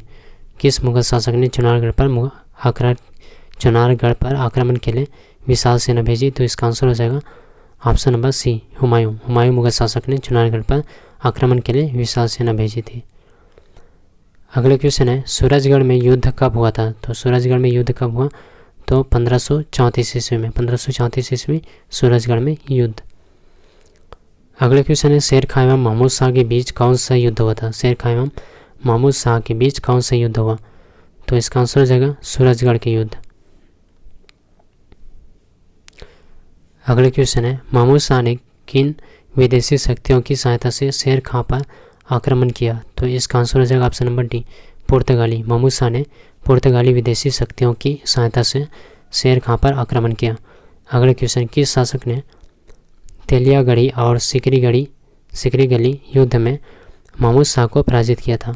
तो आंसर हो जाएगा ऑप्शन नंबर ए, शेर शाह शासक ने।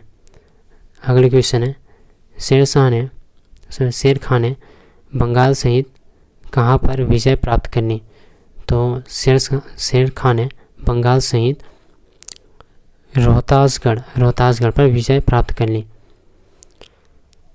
अगले क्वेश्चन है, शेर खां की बढ़ती शक्ति को देखकर हुमायूं ने कहाँ पर आक्रमण किया? तो इसका आंसर हो जाएगा बंगाल पर। शेर खां की बढ़ती शक्ति को देखकर हुमायूं ने बंगाल पर आक्रमण किया। अगले क्वेश्चन है, हुमायूं का प्रमुख प्रतिद्वंदी था। हुमायूं का प्रमुख प्रतिद्वंदी कौन था? तो इसका आंसर हो जाएगा शेर शाह हुमायूं का प्रतिद्वंदी। अगला क्वेश्चन है, चौसा का युद्ध हुमायूं और किसके बीच हुआ था? चौसा का युद्ध, तो इसका आंसर हो जाएगा शेर खां के बीच। चौसा का युद्ध हुमायूं और शेर खां के बीच। अगले क्वेश्चन है, चौसा के युद्ध में हुमायूं अपनी जान बचाने के लिए किस नदी में कूद पड़ा? चौसा के युद्ध में हुमायूं अपनी जान बचाने के लिए किस युद्ध में कूद पड़ा था? तो इसका आंसर हो जाएगा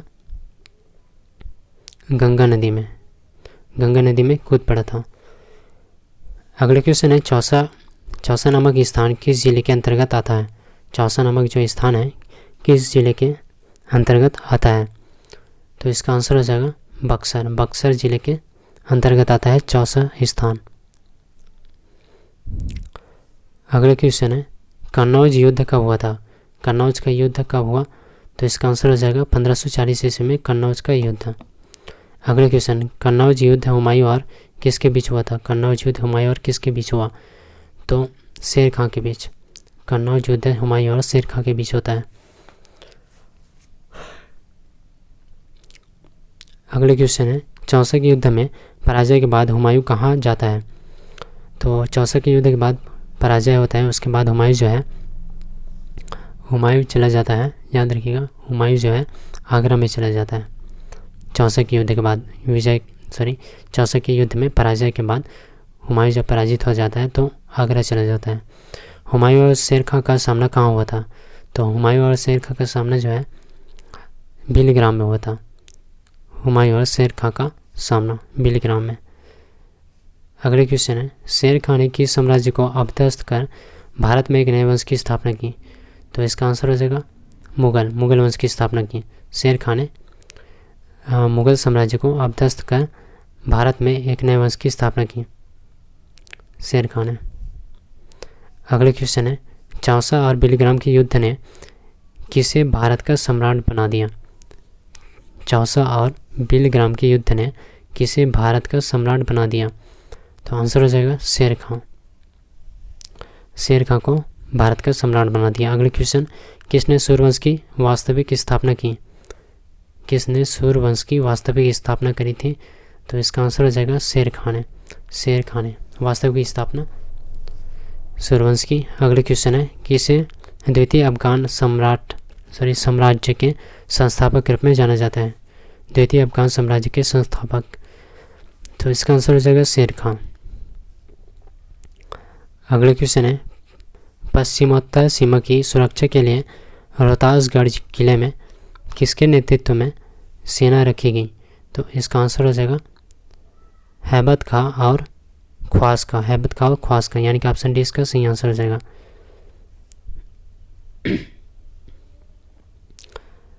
अगले क्वेश्चन है, किसने बंगाल में खिज़र खां के विद्रोह को कुचल दिया? तो इसका आंसर हो जाएगा ऑप्शन नंबर बी, शेर खां। शेर खां ने बंगाल में खिज़र खां के विद्रोह को कुचल दिया। अगले क्वेश्चन है, शेर खां ने बंगाल को कितने सरकारों या फिर जिला में विभक्त किया था? तो इसका आंसर हो जाएगा ऑप्शन नंबर ए, 19। अगले क्वेश्चन है, किस शासक ने अमीन ए बंगला यानी कि असैनिक अधिकारी की नियुक्त की? तो इसका आंसर हो जाएगा ऑप्शन नंबर सी, शेर खां। शेर खां शासक ने अमीन ए बंगला की नियुक्त की। अगले क्वेश्चन है, बहादुर शाह की मृत्यु के बाद किसने कादिर शाह की उपाधि धारण कर स्वयं को स्वतंत्र घोषित कर दिया? तो इसका आंसर हो जाएगा option number D, Mallu Khan. Bahadur Shah की मृत्यु के बाद किसने कादिर शाह की उपाधि धारण कर स्वयं को स्वतंत्र घोषित कर दिया? तो मल्लू खां। अगले क्वेश्चन है, किसके अभियान के बाद मल्लू खान आत्मसमर्पण कर दिया? किसके अभियान के बाद मल्लू खां आत्मसमर्पण कर दिया? तो इसका आंसर हो जाएगा ऑप्शन नंबर डी, शेर खां। अगले क्वेश्चन है, शेर खां ने किसे मालवा का सूबेदार नियुक्त किया? तो इसका आंसर हो जाएगा ऑप्शन नंबर ए, शुजात खां। शेर खां ने शुजात खां को मालवा का सूबेदार नियुक्त किया। अगले क्वेश्चन, 1543 ईस्वी में रायसीन प्रदेश या फिर मध्य प्रदेश में कौन शासक था? तो इसका आंसर हो जाएगा पूरनमल शासक था 1543 ईस्वी, रायसीन प्रदेश। अगले क्वेश्चन है, कहाँ के युद्ध में शेर शाह ने कल्लेआम का कार्य किया जो इतिहास में शेर शाह के नाम पर काला धब्बा माना जाता है? तो इसका आंसर हो जाएगा रायसीन। तो रायसीन के युद्ध में शेर शाह ने कल्लेआम का कार्य किया जो इतिहास में शेर शाह के नाम पर काला धब्बा माना जाता है। अगले क्वेश्चन है, 1544 ईस्वी में मारवाड़ क्षेत्र में किसका शासन था? मारवाड़ क्षेत्र में, तो इसका आंसर हो जाएगा ऑप्शन नंबर ए, मालदेव का शासन था 1544 ईस्वी मारवाड़ क्षेत्र में। फिर अगला क्वेश्चन है, शेर खां ने कहाँ के शासक उदय सिंह को पराजित किया था? तो शेर खां ने कहाँ के शासक उदय सिंह को पराजित किया था? तो इसका आंसर हो जाएगा ऑप्शन नंबर सी, चित्तौड़। शेर खां ने चित्तौड़ के शासक उदय सिंह को पराजित किया था। अगले क्वेश्चन है, निम्न में से किस किले पर शेर खां ने अधिकार कर लिया? तो इसका आंसर हो जाएगा option number mount Abu, Ajmer और चित्तौड़, यानी कि ऑप्शन डी इसका सही आंसर हो जाएगा। फिर अगले क्वेश्चन है, किसने कहा था एक मुट्ठी भर बाजरा के लिए हिंदुस्तान को खो देता? किसने कहा एक मुट्ठी भर बाजरा के लिए पूरे हिंदुस्तान को खो देता? तो इसका आंसर हो जाएगा ऑप्शन नंबर बी, शेर खां ने कहा था। अगले क्वेश्चन है, शेर शाह का कालिंजर पर अभियान कब हुआ था? शेर शाह का कालिंजर पर अभियान कब हुआ था पूछा गया है। तो इसका आंसर हो जाएगा ऑप्शन नंबर सी, 1545 ईस्वी। शेर शाह का कालिंजर पर अभियान कब हुआ था? तो 1545 ईस्वी में।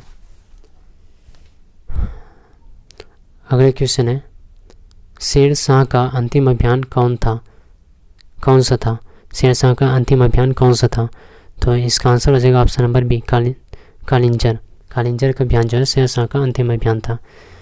मृत्यु से पहले शेर शाह नामक आग्नेय शास्त्र चला रहा था।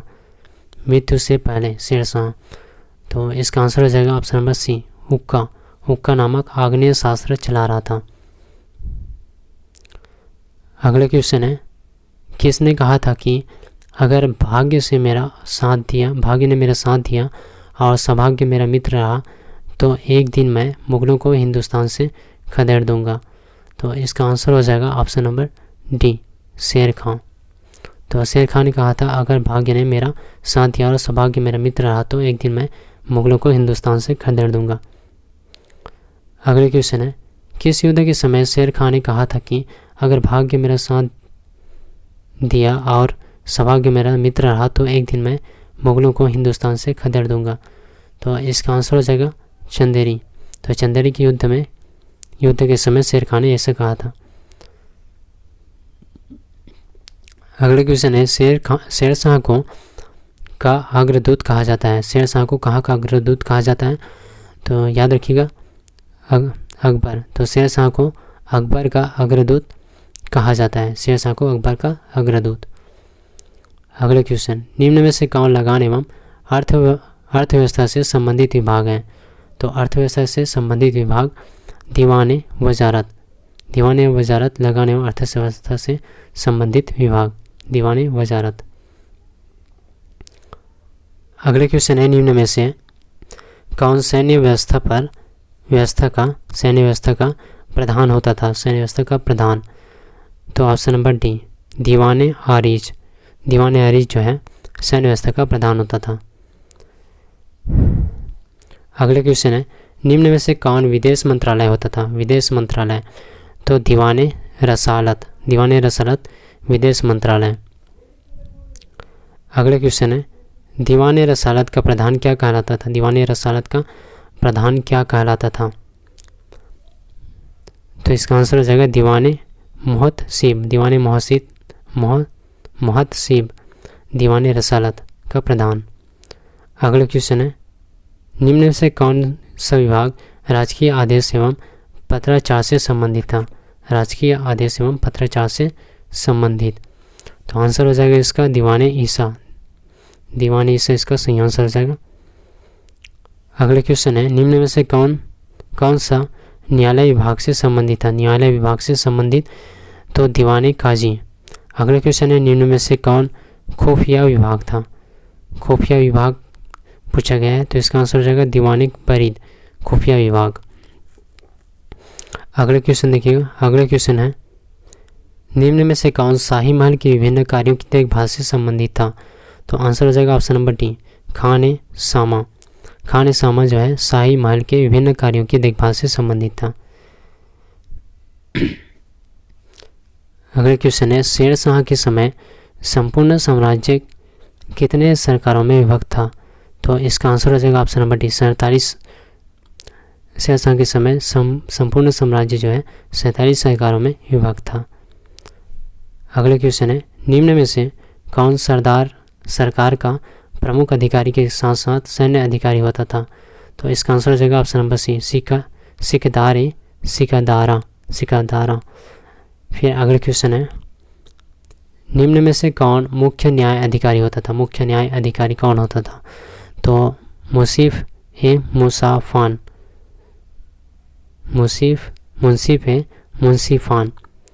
मुख्य न्याय अधिकारी। अगले क्वेश्चन है, शेरशाह सूरी ने किसकी लगान व्यवस्था को अपने प्रांत में लागू किया था? तो इसका आंसर हो जाएगा option number D Alauddin Khilji. Shershah Suri ने अलाउद्दीन खिलजी की लगान व्यवस्था को अपने प्रांत में लागू किया था। अगले क्वेश्चन, निम्न में से किस व्यवस्था पर शेरशाह की लगान व्यवस्था आधारित थी? तो इसका आंसर हो जाएगा ऑप्शन नंबर ए रैयतवाड़ी व्यवस्था पर शेरशाह की लगान व्यवस्था आधारित थी। रैयतवाड़ी व्यवस्था। फिर देखिएगा, शेरशाह ने भूमि को किस में बांटा? तो इसका आंसर हो जाएगा ऑप्शन नंबर ए बीघा में बांटा था। शेरशाह ने भूमि को बीघा में बांटा था।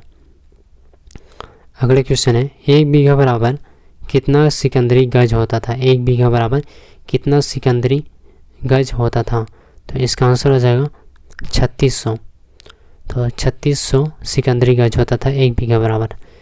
अगले क्वेश्चन, शेरशाह सूरी ने भूमि माप के लिए कितने अंक वाले सिकंदरी गज एवं सन की डंडी का प्रयोग किया?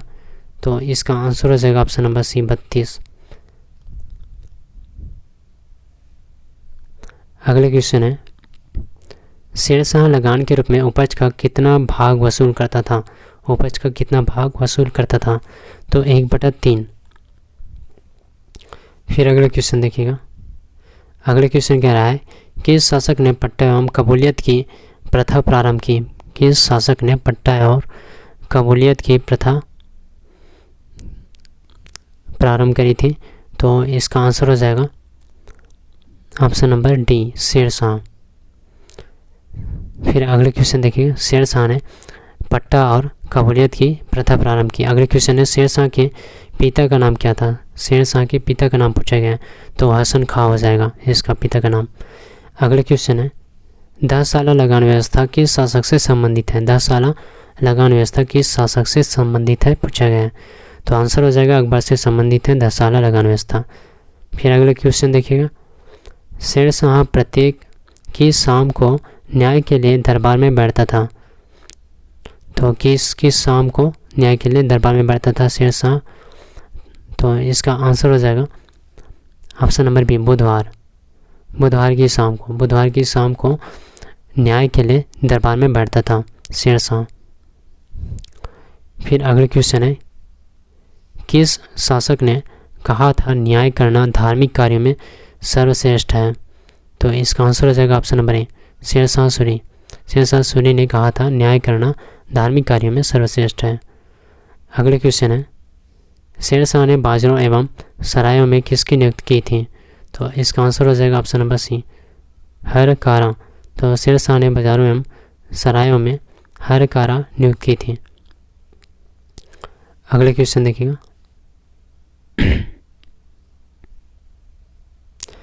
शेरशाह की टकसाल का नाम किस लिपि में लिखा गया था। शेरशाह की टकसाल का नाम किस लिपि में लिखा गया था पूछा गया है, तो इसका आंसर हो जाएगा फारसी और देवनागरी। ऑप्शन डी इसका सही आंसर हो जाएगा, बी और सी, टकसाल का नाम। अगले क्वेश्चन है शेरशाह प्रथम शासक था जिसने शुद्ध किसका रुपया चलाया। तो इसका याद रखिएगा, चांदी का, शुद्ध चांदी का रुपया चलाया था। फिर अगले क्वेश्चन है निम्न में से किस शासक के चांदी के रुपये 1835 ईस्वी तक प्रचलन में रहे। तो इसका आंसर हो जाएगा option number B, Shershah Suri. Shershah Suri शासक के चांदी के रुपये जो है 1835 ईस्वी तक प्रचलन में रहा था। फिर अगले क्वेश्चन है शेरशाह के समय चांदी का 1 रुपया किस तांबे के दाम के बराबर होता था। कितने तांबे के दाम के बराबर होता था।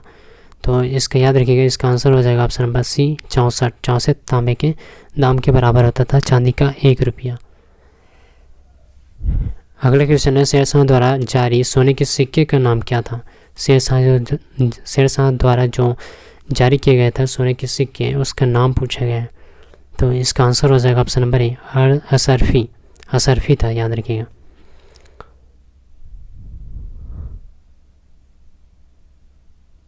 फिर अगले क्वेश्चन है एक असरफी में कितने ग्रेन सोना होता था।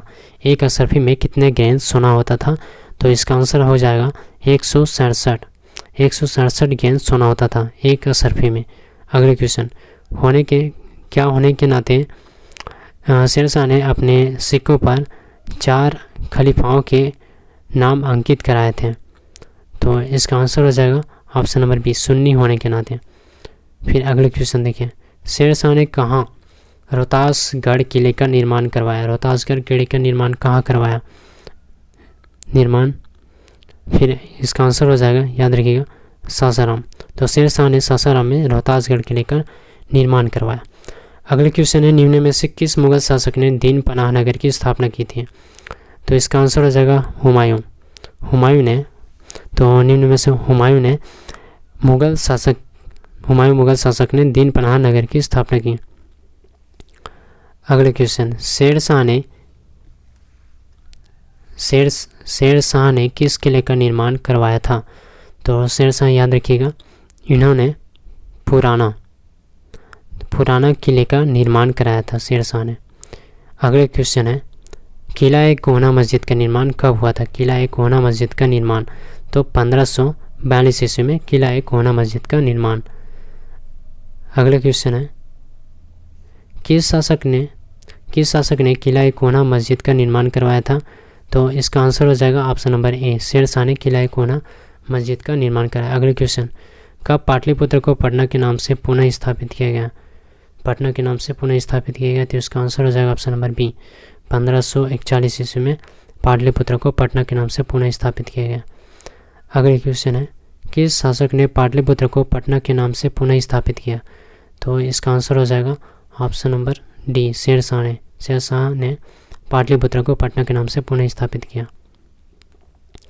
अगले क्वेश्चन है, शेरशाह का मकबरा कहाँ स्थित है? तो शेरशाह का मकबरा जो है सासाराम में स्थित है। अगले क्वेश्चन, किसने शेरशाह के मकबरे के संबंध में कहा था यह बाहर से मुस्लिम और अंदर से हिंदू स्थापत्य कला का उदाहरण है? तो इसका आंसर हो जाएगा कानूनगो। कानूनगो ने कहा था शेरशाह के मकबरे के संबंध में कि यह बाहर से मुस्लिम तथा अंदर से हिंदू स्थापत्य कला का उदाहरण है। अगले क्वेश्चन है, किसने शेरशाह के मकबरे के संबंध में कहा था यह ताजमहल से भी सुंदर है? ताजमहल से भी सुंदर बताया किसने? तो कनिंघम ने शेरशाह के मकबरे के संबंध में कहा ताजमहल से भी सुंदर है। अगले क्वेश्चन है, किस शासक ने कन्नौज शहर को ध्वस्त कर उसे नया रूप दिया? तो इसका आंसर हो जाएगा शेरशाह। शेरशाह ने कन्नौज शहर को ध्वस्त कर उसे नया रूप दिया। अगले क्वेश्चन है, किस शासक ने सड़क ए आजम यानी कि ग्रैंड ट्रंक रोड का निर्माण करवाया? तो इसका आंसर हो जाएगा शेरशाह। तो शेरशाह ने, याद रखिएगा, शेरशाह ने सड़क ए आजम यानी कि ग्रैंड ट्रंक रोड का निर्माण करवाया। अगले क्वेश्चन है, सड़क ए आजम पूर्व में सोनार गांव से पश्चिम में कहाँ तक था? तो इसका आंसर हो जाएगा अटक सिंध तक। तो सड़क ए आजम पूर्व में सोनार गांव से पश्चिम में अटक सिंध तक था। अब अगला क्वेश्चन होने वाला है मुगल कालीन बिहार से संबंधित। तो पहला क्वेश्चन है, बाबर ने सर्वप्रथम अपना सैनिक अभियान बिहार में कब किया था? बाबर ने सर्वप्रथम अपना सैनिक अभियान बिहार में कब किया था? तो इसका आंसर हो जाएगा ऑप्शन नंबर सी, 1529 में। 1529 ईस्वी में बाबर ने सर्वप्रथम अपना सैनिक अभियान बिहार में किया था। अगला क्वेश्चन है, बाबर ने किसे बंगाल का दीवान नियुक्त किया था? बाबर ने किसे बंगाल का दीवान नियुक्त किया? तो इसका आंसर हो जाएगा मुर्शिद इराकी को बाबर ने बंगाल का दीवान नियुक्त किया।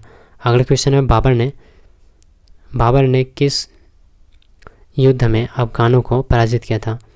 तो इसका आंसर हो जाएगा ऑप्शन नंबर ए, घाघरा के युद्ध में बाबर ने अफगानों को पराजित किया था। फिर अगले क्वेश्चन है, घाघरा का युद्ध कब हुआ था? पूछा गया है घाघरा का युद्ध कब हुआ था? तो 1529 ईस्वी में हुआ था घाघरा का युद्ध। एग्जाम में पूछा जाता है पानीपत का प्रथम युद्ध कब हुआ था? तो पानीपत का प्रथम युद्ध हो जाएगा 1526 में। अगले क्वेश्चन है, मुगल वंश के शासकों ने कब पुनः दिल्ली पर कब्जा किया? मुगल वंश के शासकों ने कब पुनः दिल्ली पर कब्जा किया? तो आंसर हो जाएगा 1555 ईस्वी। 1555 ईस्वी में दिल्ली पर पुनः दिल्ली पर कब्जा किया था मुगल वंश के शासकों ने। अगले क्वेश्चन है, किस मुगल शासक ने सूर्यवंश के शासकों को पराजित कर मुगल साम्राज्य की स्थापना की? तो इसका आंसर हो जाएगा ऑप्शन नंबर ए, हुमायूं। तो हुमायूं मुगल शासक ने सूर्यवंश के शासकों को पराजित कर मुगल साम्राज्य की पुनः स्थापना करी। अगला क्वेश्चन है, हुमायूं की मृत्यु कब हुई? पूछा गया हुमायूं की मृत्यु जो है कब हुई थी? तो 1556 ईस्वी में हुई थी हुमायूं की मृत्यु। और 1556 में, याद रखिएगा, पानीपत का द्वितीय युद्ध।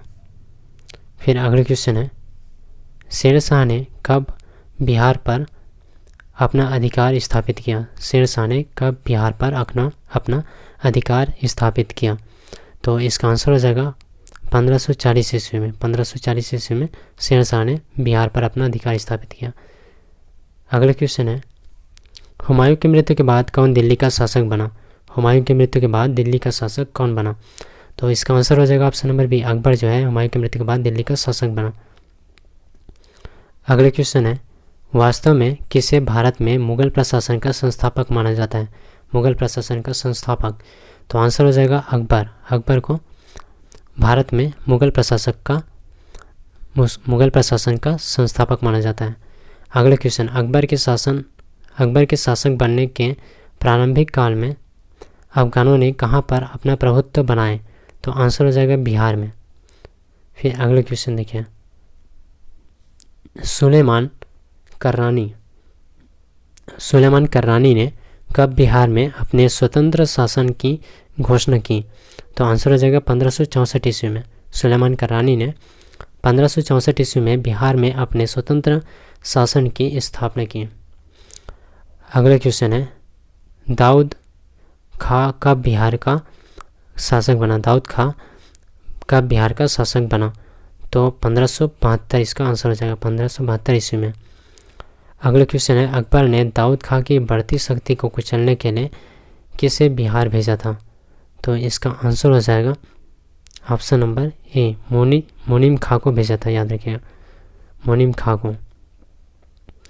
फिर अगला क्वेश्चन है, किस मुगल शासक ने अपने सेनापति शाहबाज खान को छोटा नागपुर के राजा बैरी साल के खिलाफ भेजा?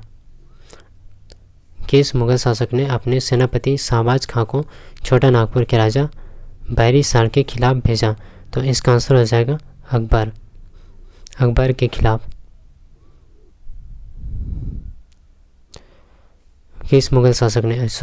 अकबर मुगल शासक ने अपने सेनापति शाहबाज खां को छोटा नागपुर के राजा बैरी साल के खिलाफ भेजा था। अगला क्वेश्चन है, किसने पलामू के चेहरों पर आक्रमण किया था? पलामू के चेहरों पर आक्रमण किसने किया था? किसने पलामू के चेहरों पर आक्रमण किया? तो इसका आंसर हो जाएगा राजा मानसिंह ने।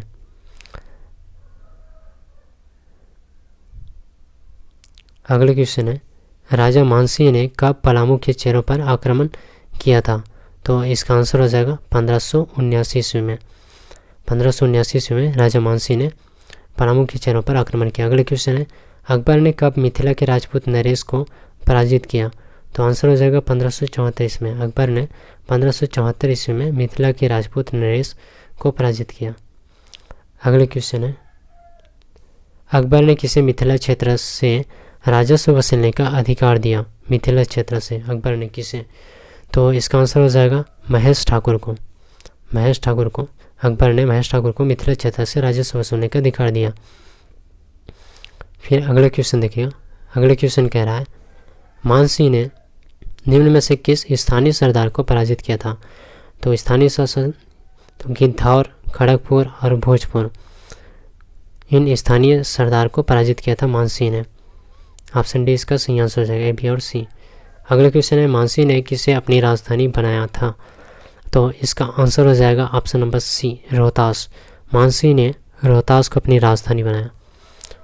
फिर देखिएगा अगला क्वेश्चन है, मानसिंह ने राजमहल क्षेत्र का नया नामकरण क्या किया था? तो इसका आंसर हो जाएगा option number C, Akbarnagar. Mansingh ने राजमहल क्षेत्र का नया नामकरण जो है अकबरनगर किया था, अकबरनगर। अगला क्वेश्चन है, निम्न में से कौन युद्ध विभाग का प्रमुख होता था? निम्न में से कौन युद्ध विभाग का प्रमुख होता था? तो इसका आंसर हो जाएगा मीर बख्शी युद्ध विभाग का प्रमुख होता था। अगला क्वेश्चन है, निम्न में से कौन सा बंदरगाह पर कर वसूलता था? कौन बंदरगाह पर कर वसूलता था और सीमा शुल्क वसूलता था तथा नौकाओं पर लगे कर को वसूलता था? तो इसका आंसर हो जाएगा ऑप्शन नंबर सी, मीर बख्श। फिर अगला क्वेश्चन है, आईने अकबरी के अनुसार बिहार प्रांत कितने सरकारों या फिर जिला में बटा हुआ था? तो इसका आंसर हो जाएगा 7 जिलों में बटा हुआ था आईने अकबरी के अनुसार बिहार प्रांत।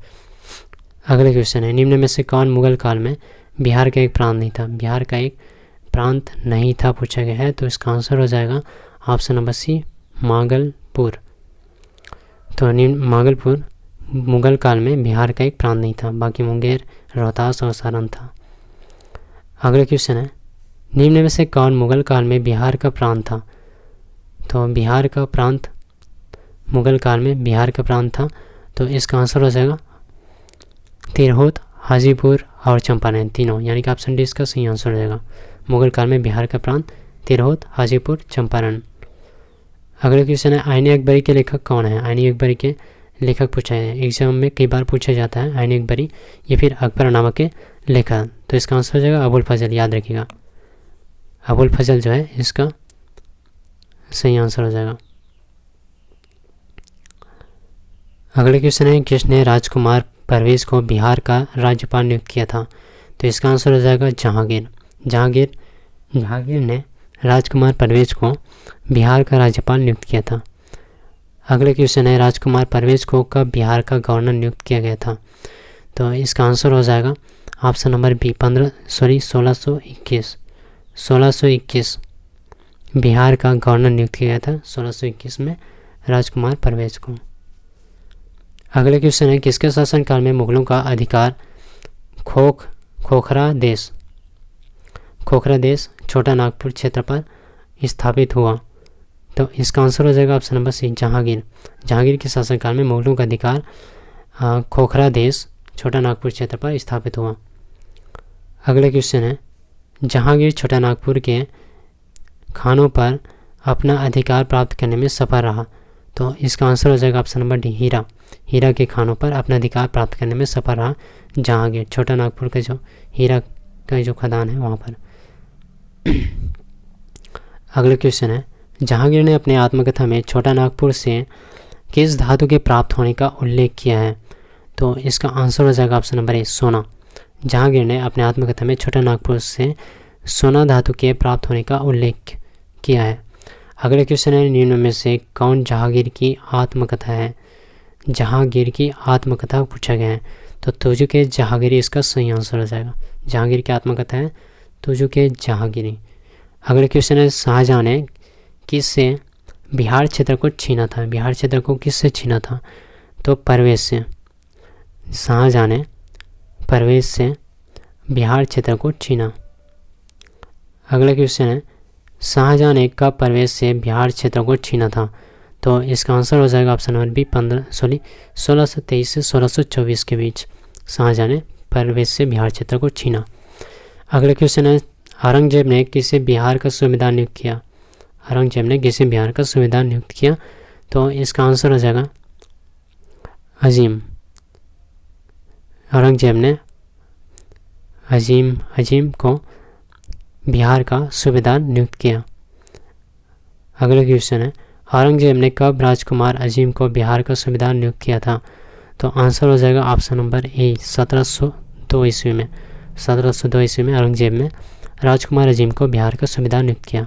अगले क्वेश्चन में राजकुमार अजीम ने पटना शहर का नाम बदलकर क्या रखा था। पटना शहर का नाम बदलकर इन्होंने अजीमाबाद रखा था राजकुमार अजीम ने।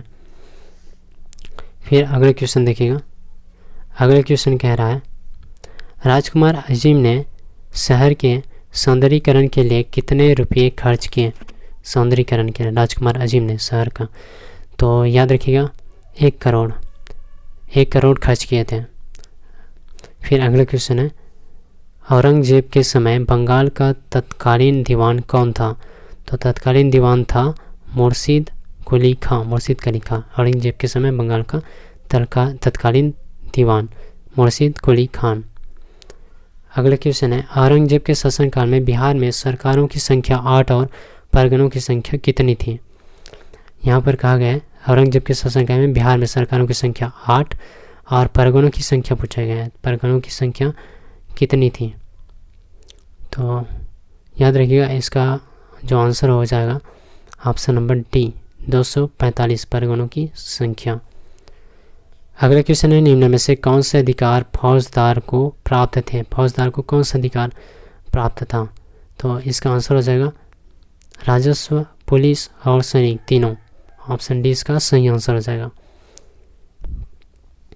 अगला क्वेश्चन है मुगल काल में प्रशासन की सबसे छोटी इकाई थी। तो परगना याद रखिएगा मुगल काल में प्रशासन की सबसे छोटी इकाई थी। अगला क्वेश्चन है राजस्व से संबंधित प्रशासक दायित्व किनके ऊपर होता था। तो इसका आंसर हो जाएगा आमिल के ऊपर होता था। राजस्व से संबंधित प्रशासक दायित्व आमिल के ऊपर होता था। अगला क्वेश्चन है निम्न में से किसका कार्य परगने का लेखा जोखा तैयार करना तथा स्वयं राजस्व को सरकारी खजाने तक पहुंचाना था। तो इसका आंसर हो जाएगा ऑप्शन नंबर सी, कारकुन। कारकुन कारकुन। फिर अगला क्वेश्चन है, निम्न में से कौन स्थानीय राज्य कोष का अधिकारी था? स्थानीय राज्य कोष का अधिकारी। तो इसका आंसर हो जाएगा ऑप्शन नंबर डी, कोषदार। कोषदार जो है स्थानीय राज्य कोष का अधिकारी था। अगला क्वेश्चन है, मुगल कालीन बिहार की भूमि को निम्न में से किस में बांटा गया था? तो इसका आंसर हो जाएगा ऑप्शन नंबर डी, ए, बी और सी, यानी कि जागीर, खालसा और सयूरगल। मुगल कालीन बिहार की भूमि को जागीर, खालसा और सयूरगल में बांटा गया था। अगला क्वेश्चन है, टोडरमल ने किसके शासनकाल में बिहार की भूमि का नाम तय किया था? बिहार की भूमि का नाम तय किया था किसके शासनकाल में? टोडरमल ने। तो इसका आंसर हो जाएगा option number C, Akbar. Todarmal ने अकबर के शासनकाल में बिहार की भूमि का नाम तय किया था। अगला क्वेश्चन है, टोडरमल ने बिहार का राजस्व कितना तय किया था? बिहार का राजस्व कितना तय किया था? तो 25 लाख इसका आंसर हो जाएगा। 25 लाख तय किया था टोडरमल ने बिहार का राजस्व। अगला क्वेश्चन है, व्यापारियों पर निम्न में से कौन सा कर लगाया जाता था? व्यापारियों पर। तो इसका आंसर हो जाएगा वजूहत, शेर जिहत और जिहत, तीनों। ए, बी और सी, ऑप्शन डी करेक्ट आंसर। फिर अगला क्वेश्चन देखिएगा, निम्न में से कौन सा कर जमींदारों द्वारा वसूला जाता था? कौन सा कर? तो इसका आंसर हो जाएगा फरुआत जमीन द्वारा वसूला जाता था, जो कि कर है। अगला क्वेश्चन है, निम्न में से कौन मुगल काल में बिहार से वसूला जाने वाला कर था? तो इसका आंसर हो जाएगा ऑप्शन नंबर एक, राजात, अबाब और हुबूबात, यानी कि ऑप्शन डी इसका सही आंसर हो जाएगा। अगला क्वेश्चन है, मुर्शिद कुली खान ने कब बंगाल को स्वतंत्र राज्य घोषित किया? तो इसका आंसर हो जाएगा 1704। मुर्शिद कुली खान ने 1704 ईस्वी में बंगाल को स्वतंत्र राज्य घोषित किया। अगला क्वेश्चन है, किस मुगल राजकुमार का जन्म पटना में हुआ था? तो इसका आंसर हो जाएगा फारुखसियर। फारुखसियर का जन्म पटना में हुआ। अगला क्वेश्चन, फारुखसियर ने किसे पराजित कर मुगल सिंहासन पर अधिकार किया? तो इसका आंसर हो जाएगा शाहदार शाह। फारुखसियर ने शाहदार शाह को पराजित कर मुगल सिंहासन पर अधिकार किया। अगला क्वेश्चन है, फारुखसियर ने कहाँ अपना औपचारिक राज्याभिषेक कराया? औपचारिक राज्याभिषेक। तो इसका आंसर हो जाएगा पटना में औपचारिक राज्याभिषेक फारुखसियर ने। अगला क्वेश्चन है, कहाँ के युद्ध में विजयी होकर फारुखसियर मुगल सम्राट बना? तो आगरा के युद्ध में विजयी होकर फारुखसियर मुगल सम्राट बना।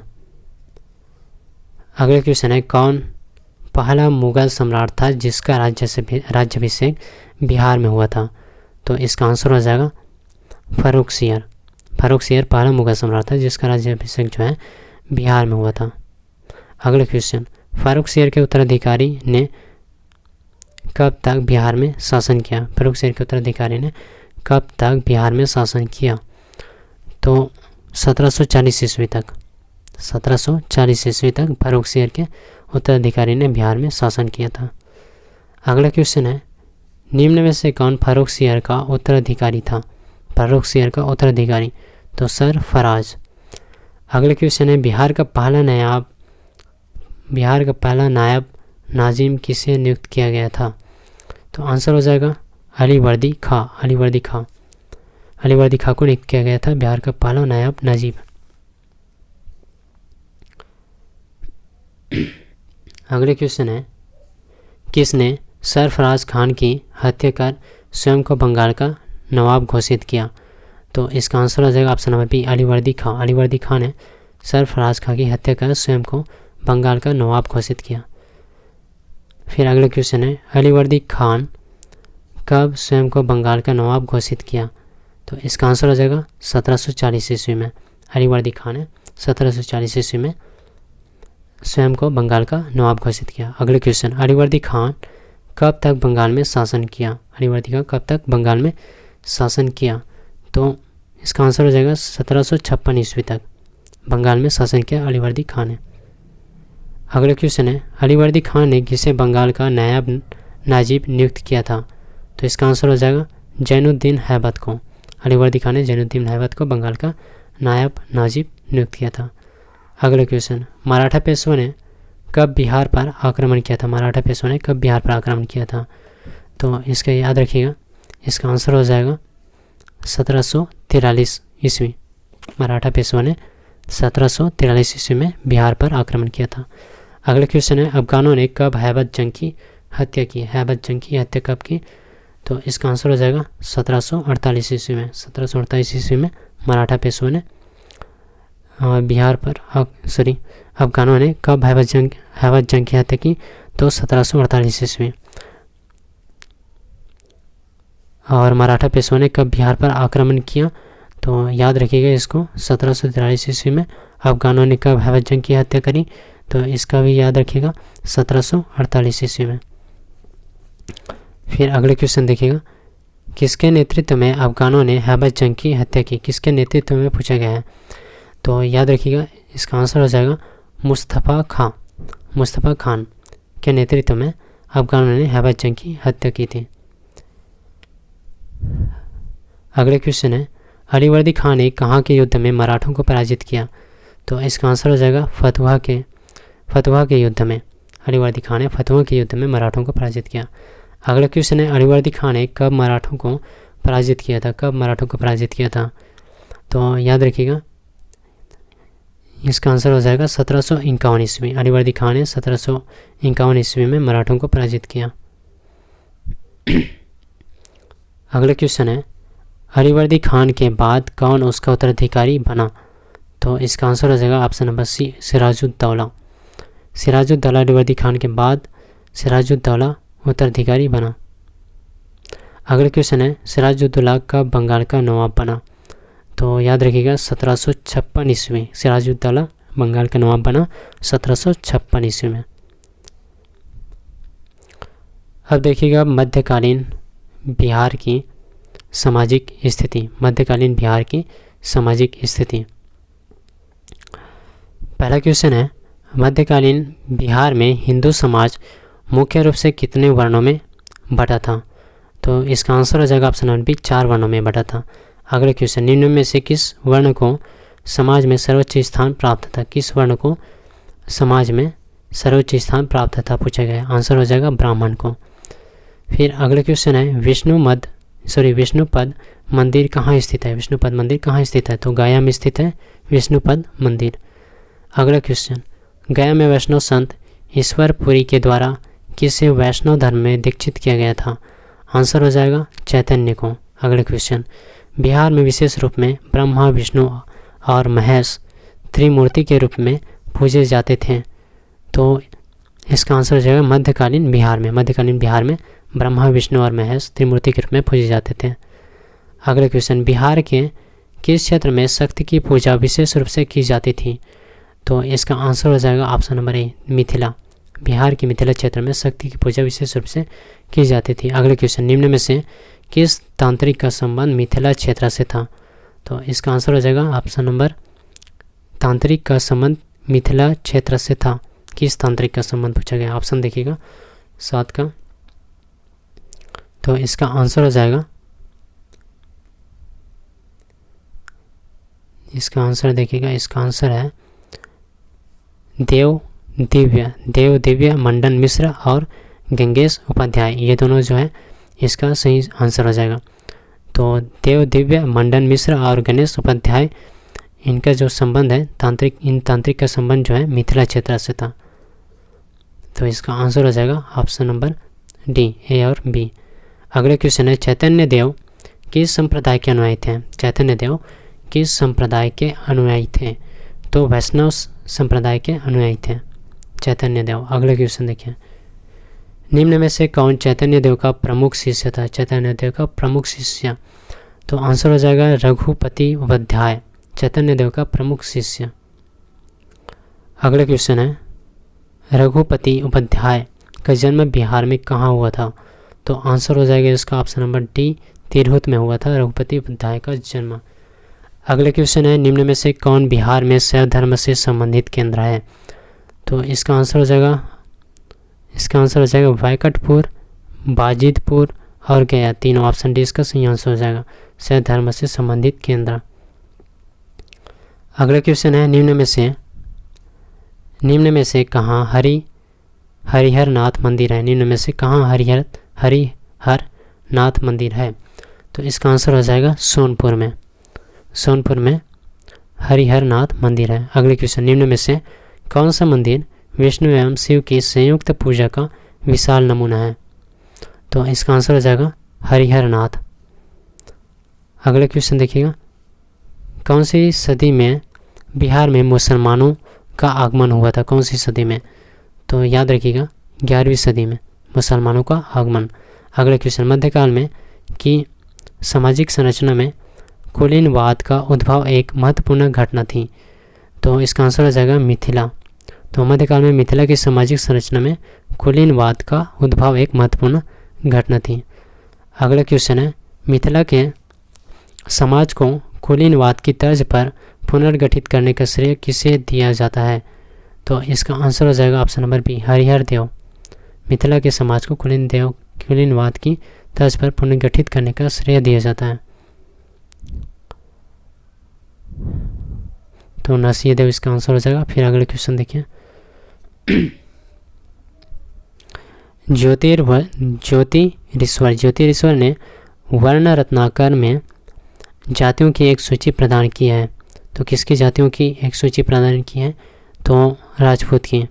फिर अगले क्वेश्चन देखिए, मलिक मोहम्मद जायसी ने कितने राजपूत जातियों के विषय में जानकारी दी है? तो इसका आंसर हो जाएगा 36 राजपूत जातियों के विषय में जानकारी दी है मलिक महमूद जायसी ने। अगले क्वेश्चन देखिएगा, किस मुगल शासक काल में सती प्रथा को कानून बनाकर निषिद्ध कर दिया गया? तो इसका आंसर हो जाएगा अकबर। तो अकबर मुगल शासन काल में सती प्रथा को कानून बनाकर निषिद्ध कर दिया गया। अगला क्वेश्चन है, किस शासक की पत्नी के सती होने का प्रमाण मिलता है? तो इसका आंसर हो जाएगा हरि सिंह देव, भव सिंह और शिवदेव सिंह। आंसर डी इसका सही आंसर हो जाएगा, ए बी और सी। तो हरि सिंह देव, भव सिंह, शिवदेव सिंह शासक की पत्नी के सती होने का प्रमाण मिलता है। अगले क्वेश्चन देखिएगा, किसकी रचनाओं में दास प्रथा के प्रचलन का स्पष्ट प्रमाण मिलता है? तो इसका आंसर हो जाएगा विद्यापति की रचनाओं में दास प्रथा के प्रचलन का स्पष्ट प्रमाण मिलता है। फिर अगले क्वेश्चन देखिए, मध्यकालीन बिहार में लोग पूर्ण रूप से किस पर आश्रित थे? तो इसका आंसर हो जाएगा कृषि। तो मध्यकालीन बिहार में लोग पूर्ण रूप से कृषि पर आश्रित थे। अगले क्वेश्चन देखिएगा, बिहार का कौन सा क्षेत्र मध्यकाल में कपड़ा बाजार के रूप में प्रसिद्ध था? कपड़ा बाजार के रूप में प्रसिद्ध पूछा गया है। तो इसका आंसर हो जाएगा, बिहार का कौन सा क्षेत्र मध्यकाल में कपड़ा बाजार के रूप में प्रसिद्ध था? तो इसका सही आंसर है मिथिला। अगले क्वेश्चन है, मध्यकाल की पुस्तक वर्ण रत्नाकर में कितने तरह के कपड़े का उल्लेख मिलता है? तो 30 तरह के कपड़े का उल्लेख मिलता है मध्यकाल की पुस्तक वर्ण रत्नाकर में। अगला क्वेश्चन, बिहार के आरंभिक सूफियों में 12वीं सदी में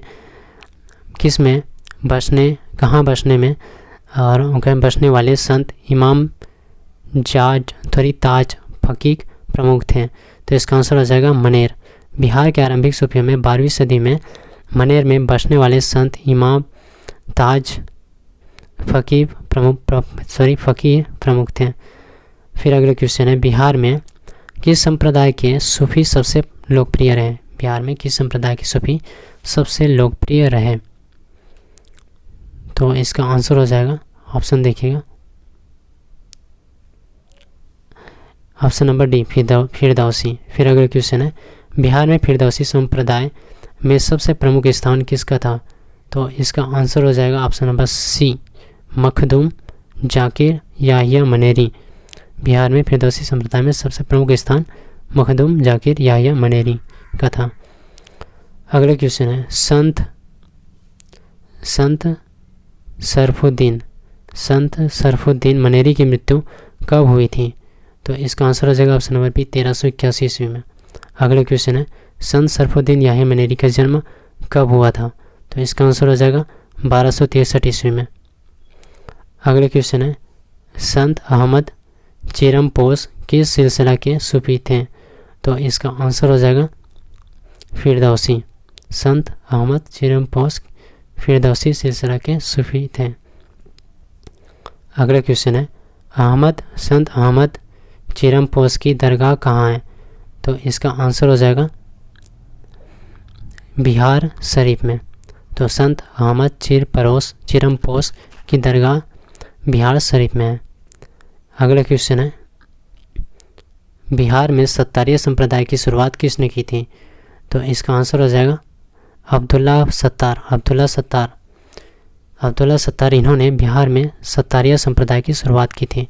अगला क्वेश्चन अली शेर बिहार में किस संप्रदाय के प्रथम संत थे? तो इसका आंसर हो जाएगा कादरी। अली शेर बिहार में कादरी संप्रदाय के प्रथम संत थे। अगला क्वेश्चन संत अली शेर को कहाँ दफनाया गया था? संत अली शेर को कहाँ दफनाया गया? तो इसका आंसर हो जाएगा औरंगाबाद में दफनाया गया था अली शेर को। अगला क्वेश्चन है किस सिलसिले के सबसे प्रतिष्ठित एवं प्रभावी संत मखदूम शाह मोहम्मद मुन्नाम थे? तो इसका आंसर हो जाएगा कादरी सिलसिले के सबसे प्रतिष्ठित एवं प्रभावी संत मखदूम शाह मोहम्मद मुन्नाम थे। अगला क्वेश्चन है संत मखदूम शाह मोहम्मद मुन्नाम का जन्म कहाँ हुआ था? तो इसका आंसर हो जाएगा option number D Bihar Sharif में हुआ था। अगला क्वेश्चन है पटना सिटी के मीतन घाट मोहल्ले में मीर तकी मस्जिद का निर्माण किसने करवाया था? तो आंसर हो जाएगा इसका संत मखदूम शाह मोहम्मद मुन्नाम ने। अगला क्वेश्चन है संत शाह काले की संप्रदाय के संत थे? तो इसका आंसर हो जाएगा ऑप्शन नंबर ए नक्शबंदी। संत शाह काले नक्शबंदी संप्रदाय के संत हैं। अगला क्वेश्चन है सूफी संत शाह काले का मकबरा कहाँ स्थित है? तो इसका आंसर हो जाएगा ऑप्शन नंबर ए पटना। सूफी संत शाह काले का मकबरा पटना में स्थित है। अगला क्वेश्चन औरंगजेब किस संप्रदाय के सूफी संत के शिष्य थे? अगला क्वेश्चन है नक्शबंदी। औरंगजेब नक्शबंदी संप्रदाय के सूफी संत के शिष्य थे। अगला क्वेश्चन है मुल्ला मोहन कहाँ के प्रमुख सूफी संत हैं? तो इसका आंसर हो जाएगा बिहार शरीफ। मुल्ला मोहन बिहार शरीफ के प्रमुख सूफी संत हैं। अगला क्वेश्चन है मुल्ला मोहन किस संप्रदाय के प्रमुख सूफी संत हैं? तो इसका आंसर हो जाएगा ऑप्शन नंबर सी नक्शबंदी। मुल्ला मोहन नक्शबंदी संप्रदाय के प्रमुख सूफी संत हैं। अगला क्वेश्चन है संत शेख फतेह एवं बरहान किस संप्रदाय के संत हैं? तो इसका आंसर हो जाएगा ऑप्शन नंबर ए चिश्ती संप्रदाय के संत हैं। फिर अगला क्वेश्चन देखिए किस काल में शेख फतेह एवं बरहान बिहार आए थे? तो इसका आंसर हो जाएगा फिरोज शाह तुगलक के काल में। अगला क्वेश्चन है मध्यकालीन बिहार में हिंदुओं की शिक्षा का प्रमुख केंद्र कौन सा था? तो इसका आंसर हो जाएगा टोला, पाठशाला और मंदिर तीनों। ऑप्शन डी इसका सही आंसर हो जाएगा। फिर अगला क्वेश्चन देखिएगा। अगला क्वेश्चन क्या है शिक्षकों द्वारा निम्न में से किसकी शिक्षा दी जाती थी? तो इसका आंसर हो जाएगा धर्मशास्त्र, न्यायशास्त्र और ज्योतिष शास्त्र तीनों की। ऑप्शन डी इसका सही आंसर हो जाएगा। अगला क्वेश्चन मध्यकालीन बिहार में शिक्षा की भाषा क्या थी? शिक्षा की भाषा तो संस्कृत। शिक्षा की भाषा मध्यकालीन बिहार में संस्कृत। फिर अगला क्वेश्चन है मध्यकालीन बिहार में द्वारा छात्रों को शिक्षित किया जाना ज़्यादा लोकप्रिय था? किसके द्वारा? तो इसका आंसर हो जाएगा ऑप्शन नंबर ए टोला के द्वारा। फिर अगला क्वेश्चन है मुसलमानों की शिक्षा का प्रमुख केंद्र क्या था? मुसलमानों की शिक्षा का प्रमुख केंद्र क्या था? तो इसका आंसर हो जाएगा मकतब, मदरसा और खान का तीनों। ऑप्शन डी इसका सही आंसर हो जाएगा। अगला क्वेश्चन बिहार में कहाँ खान कहाँ स्थापित थी? खान कहाँ? तो इसका आंसर हो जाएगा ऑप्शन नंबर, इसका आंसर हो जाएगा शेरघाटी, भागलपुर और फुलवारी शरीफ, यानी कि ऑप्शन डी इसका सही आंसर हो जाएगा। अगले क्वेश्चन है, निम्न में से कौन दरभंगा राज का संस्थापक था? दरभंगा राज का संस्थापक, तो इसका आंसर हो जाएगा महेश ठाकुर। अगले क्वेश्चन है, रघुनंदन दास राय किस विषय के महान विद्वान थे? तो इसका आंसर हो जाएगा तर्कशास्त्र के महाविद्वान थे रघुनंदन दास राय। अगले क्वेश्चन है, तत्व चिंतामणि नामक पुस्तक की रचना किसने की थी? तो इसका आंसर हो जाएगा तत्व चिंतामणि, तो गणेश उपाध्याय इसका सही आंसर हो जाएगा, तत्व चिंतामणि नामक पुस्तक की रचना। अगला क्वेश्चन है, कहाँ ध्यावत परीक्षा प्रचलित थी? कहाँ ध्यावत परीक्षा प्रचलित थी? तो इसका आंसर हो जाएगा मिथिला में ध्यावत परीक्षा प्रचलित थी। अगला क्वेश्चन है, किस मुगल शासक ने रघुनंदन दास राय के विद्वता से प्रभावित होकर उन्हें मिथिला क्षेत्र भेंट में दे दिया था? तो इसका आंसर हो जाएगा option number C, Akbar Mughal शासक ने रघुनंदन दास राय के विद्वता से प्रभावित होकर उन्हें मिथिला क्षेत्र भेंट में दे दिया था। अगला क्वेश्चन है, किस मुगल शासक के शासनकाल में बिहार के विद्वानों का काफ़ी सम्मान था? तो इसका आंसर हो जाएगा ऑप्शन नंबर डी, जहांगीर शासक के शासनकाल में बिहार के विद्वानों का काफ़ी सम्मान था। अगला क्वेश्चन, अफसाना-ए शासन किसकी रचना है? तो इसका आंसर हो जाएगा option number A, Sheikh Kabir की रचना है अफसाना-ए शासन। अगला क्वेश्चन है, राजा राम मोहन राय किस भाषा के अध्ययन हेतु पटना आए थे? तो फारसी भाषा के अध्ययन के लिए पटना आए थे राजा राम मोहन राय। अहमद बहानी ने कब सैफ खान मदरसा यानी कि पटना का भ्रमण किया था? तो इसका आंसर हो जाएगा ऑप्शन नंबर सी, 1807 ईस्वी में। अगला क्वेश्चन है, अहमद बहानी किस देश के यात्री थे? तो ईरान के यात्री थे अहमद बहानी। अगला क्वेश्चन है, निम्न में से कौन बिहार का नायब नाजिम? तो इसका आंसर हो जाएगा ऑप्शन नंबर ए, राम नारायण मौजूद बिहार का नायब नाजिम था। अगला क्वेश्चन, प्रसिद्ध पुस्तक दीवान के रचनाकार कौन है? तो इसका आंसर हो जाएगा शेख अली, दीवान के रचनाकार। अगला क्वेश्चन, दीवान किस भाषा की रचना है? तो दीवान जो है फारसी भाषा की रचना है। फिर अगला क्वेश्चन है, किसने प्रसिद्ध पुस्तक खुलासत उत तवारीख की रचना की? खुलासत उत तवारीख की रचना पूछा गया है, तो इसका आंसर हो जाएगा option number D, Kalyan Singh इसकी रचनाकार हो जाएंगे। फिर अगला क्वेश्चन है, निम्न में से किसका संबंध जो है वहाबी आंदोलन से था? वहाबी आंदोलन से संबंध पूछा गया है, तो याद रखिएगा इसका आंसर हो जाएगा मौलवी अहमदुल्ला वहाबी आंदोलन से था। फिर अगले क्वेश्चन है, निम्न में से किसने इस्लाह उल मुसलमीन नामक मदरसे की स्थापना की? तो इसका आंसर हो जाएगा ऑप्शन नंबर ए, शिबली नुमानी इसका आंसर हो जाएगा। फिर अब आगे देखिएगा मध्यकालीन बिहार की स्थापत्य कला से संबंधित प्रश्न। दोस्तों वीडियो अच्छा लग रहा हो तो प्लीज़ लाइक शेयर कर दो यार, अपने फेसबुक, व्हाट्सएप, टेलीग्राम जो भी आप यूज़ करते हैं, और चैनल पर नए हैं तो चैनल को सब्सक्राइब करके रखिए ताकि आने वाले वीडियो का नोटिफिकेशन आपको मिल जाया करें। और इस वीडियो का PDF चाहिए तो आप हमारा टेलीग्राम चैनल को ज्वाइन कर लीजिएगा, NKY GK मास्टर करके टेलीग्राम चैनल का नाम है, वहाँ पर आपको इस वीडियो का PDF मिल जाएगा। तो चलिए आगे क्वेश्चन की ओर बढ़ते हैं। मध्यकालीन बिहार की स्थापत्य कला से संबंधित प्रश्न। पहला क्वेश्चन है, निम्न में से कौन इस्लामी वास्तुकला की सबसे बड़ी विशेषता है? तो इसका आंसर हो जाएगा ऑप्शन नंबर डी, यानी कि मीनार, मेहराब और गुंबद।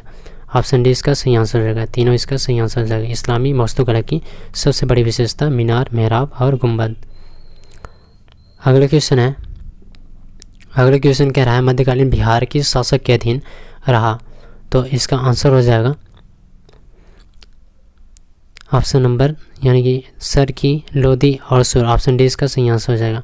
मध्यकालीन बिहार के शासक के अधीन था, तो सरकी, लोधी और सुर शासक के अधीन रहा। फिर अगले क्वेश्चन देखिएगा, मलिक इब्राहिम का मकबरा कहाँ स्थित है पूछा गया है। तो इसका आंसर हो जाएगा बिहार शरीफ में। मलिक इब्राहिम का मकबरा बिहार शरीफ में। अगले क्वेश्चन है, मलिक इब्राहिम का मकबरा कब निर्मित हुआ था। तो इसका आंसर हो जाएगा 1353 ईस्वी में मलिक इब्राहिम का मकबरा निर्मित हुआ था।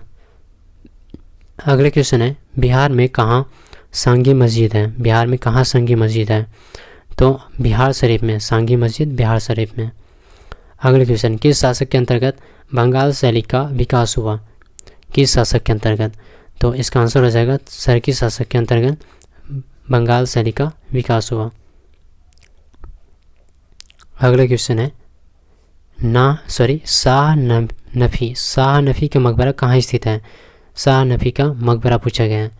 तो इसका आंसर हो जाएगा मुंगेर में स्थित है शाह नफी का मकबरा। अगला क्वेश्चन है, शेर शाह का मकबरा कब निर्मित हुआ था। शेर शाह का मकबरा कब निर्मित हुआ था। तो 1545 ईस्वी में निर्मित हुआ था शेर शाह का मकबरा। अगला क्वेश्चन है, निम्न में से कौन रोहतासगढ़ किले के अंदर स्थित है। रोहतासगढ़ किले के अंदर। तो हथिया पोल, गणेश मंदिर और आईना महल, ये तीनों जो है रोहतासगढ़ किले के अंदर स्थित है। ऑप्शन डी इसका सही आंसर हो जाएगा। अगले क्वेश्चन है, निम्न में से किसका निर्माण अकबर के शासनकाल में हुआ था। अकबर के शासनकाल में किसका निर्माण हुआ। तो इसका आंसर हो जाएगा इवास खान की मस्जिद और साकी सुल्तान का मकबरा, ये दोनों जो है यानी कि ऑप्शन डी इसका सही आंसर हो जाएगा। अकबर के शासनकाल में निर्मित हुआ था। फिर अगला क्वेश्चन देखिएगा, मखदूम शाह का मकबरा कहाँ स्थित है। मखदूम शाह का मकबरा पूछा गया है। तो मनेर में स्थित है मखदूम शाह का मकबरा। मखदूम शाह का मकबरा कब निर्मित हुआ था पूछा गया है। आंसर हो जाएगा 1641 ईस्वी में मखदूम शाह का मकबरा निर्मित हुआ था। अगले क्वेश्चन, किसके शासनकाल में मखदूम शाह का मकबरा निर्मित हुआ था। तो इसका आंसर हो जाएगा जहांगीर के शासनकाल में मखदूम शाह का मकबरा निर्मित हुआ था।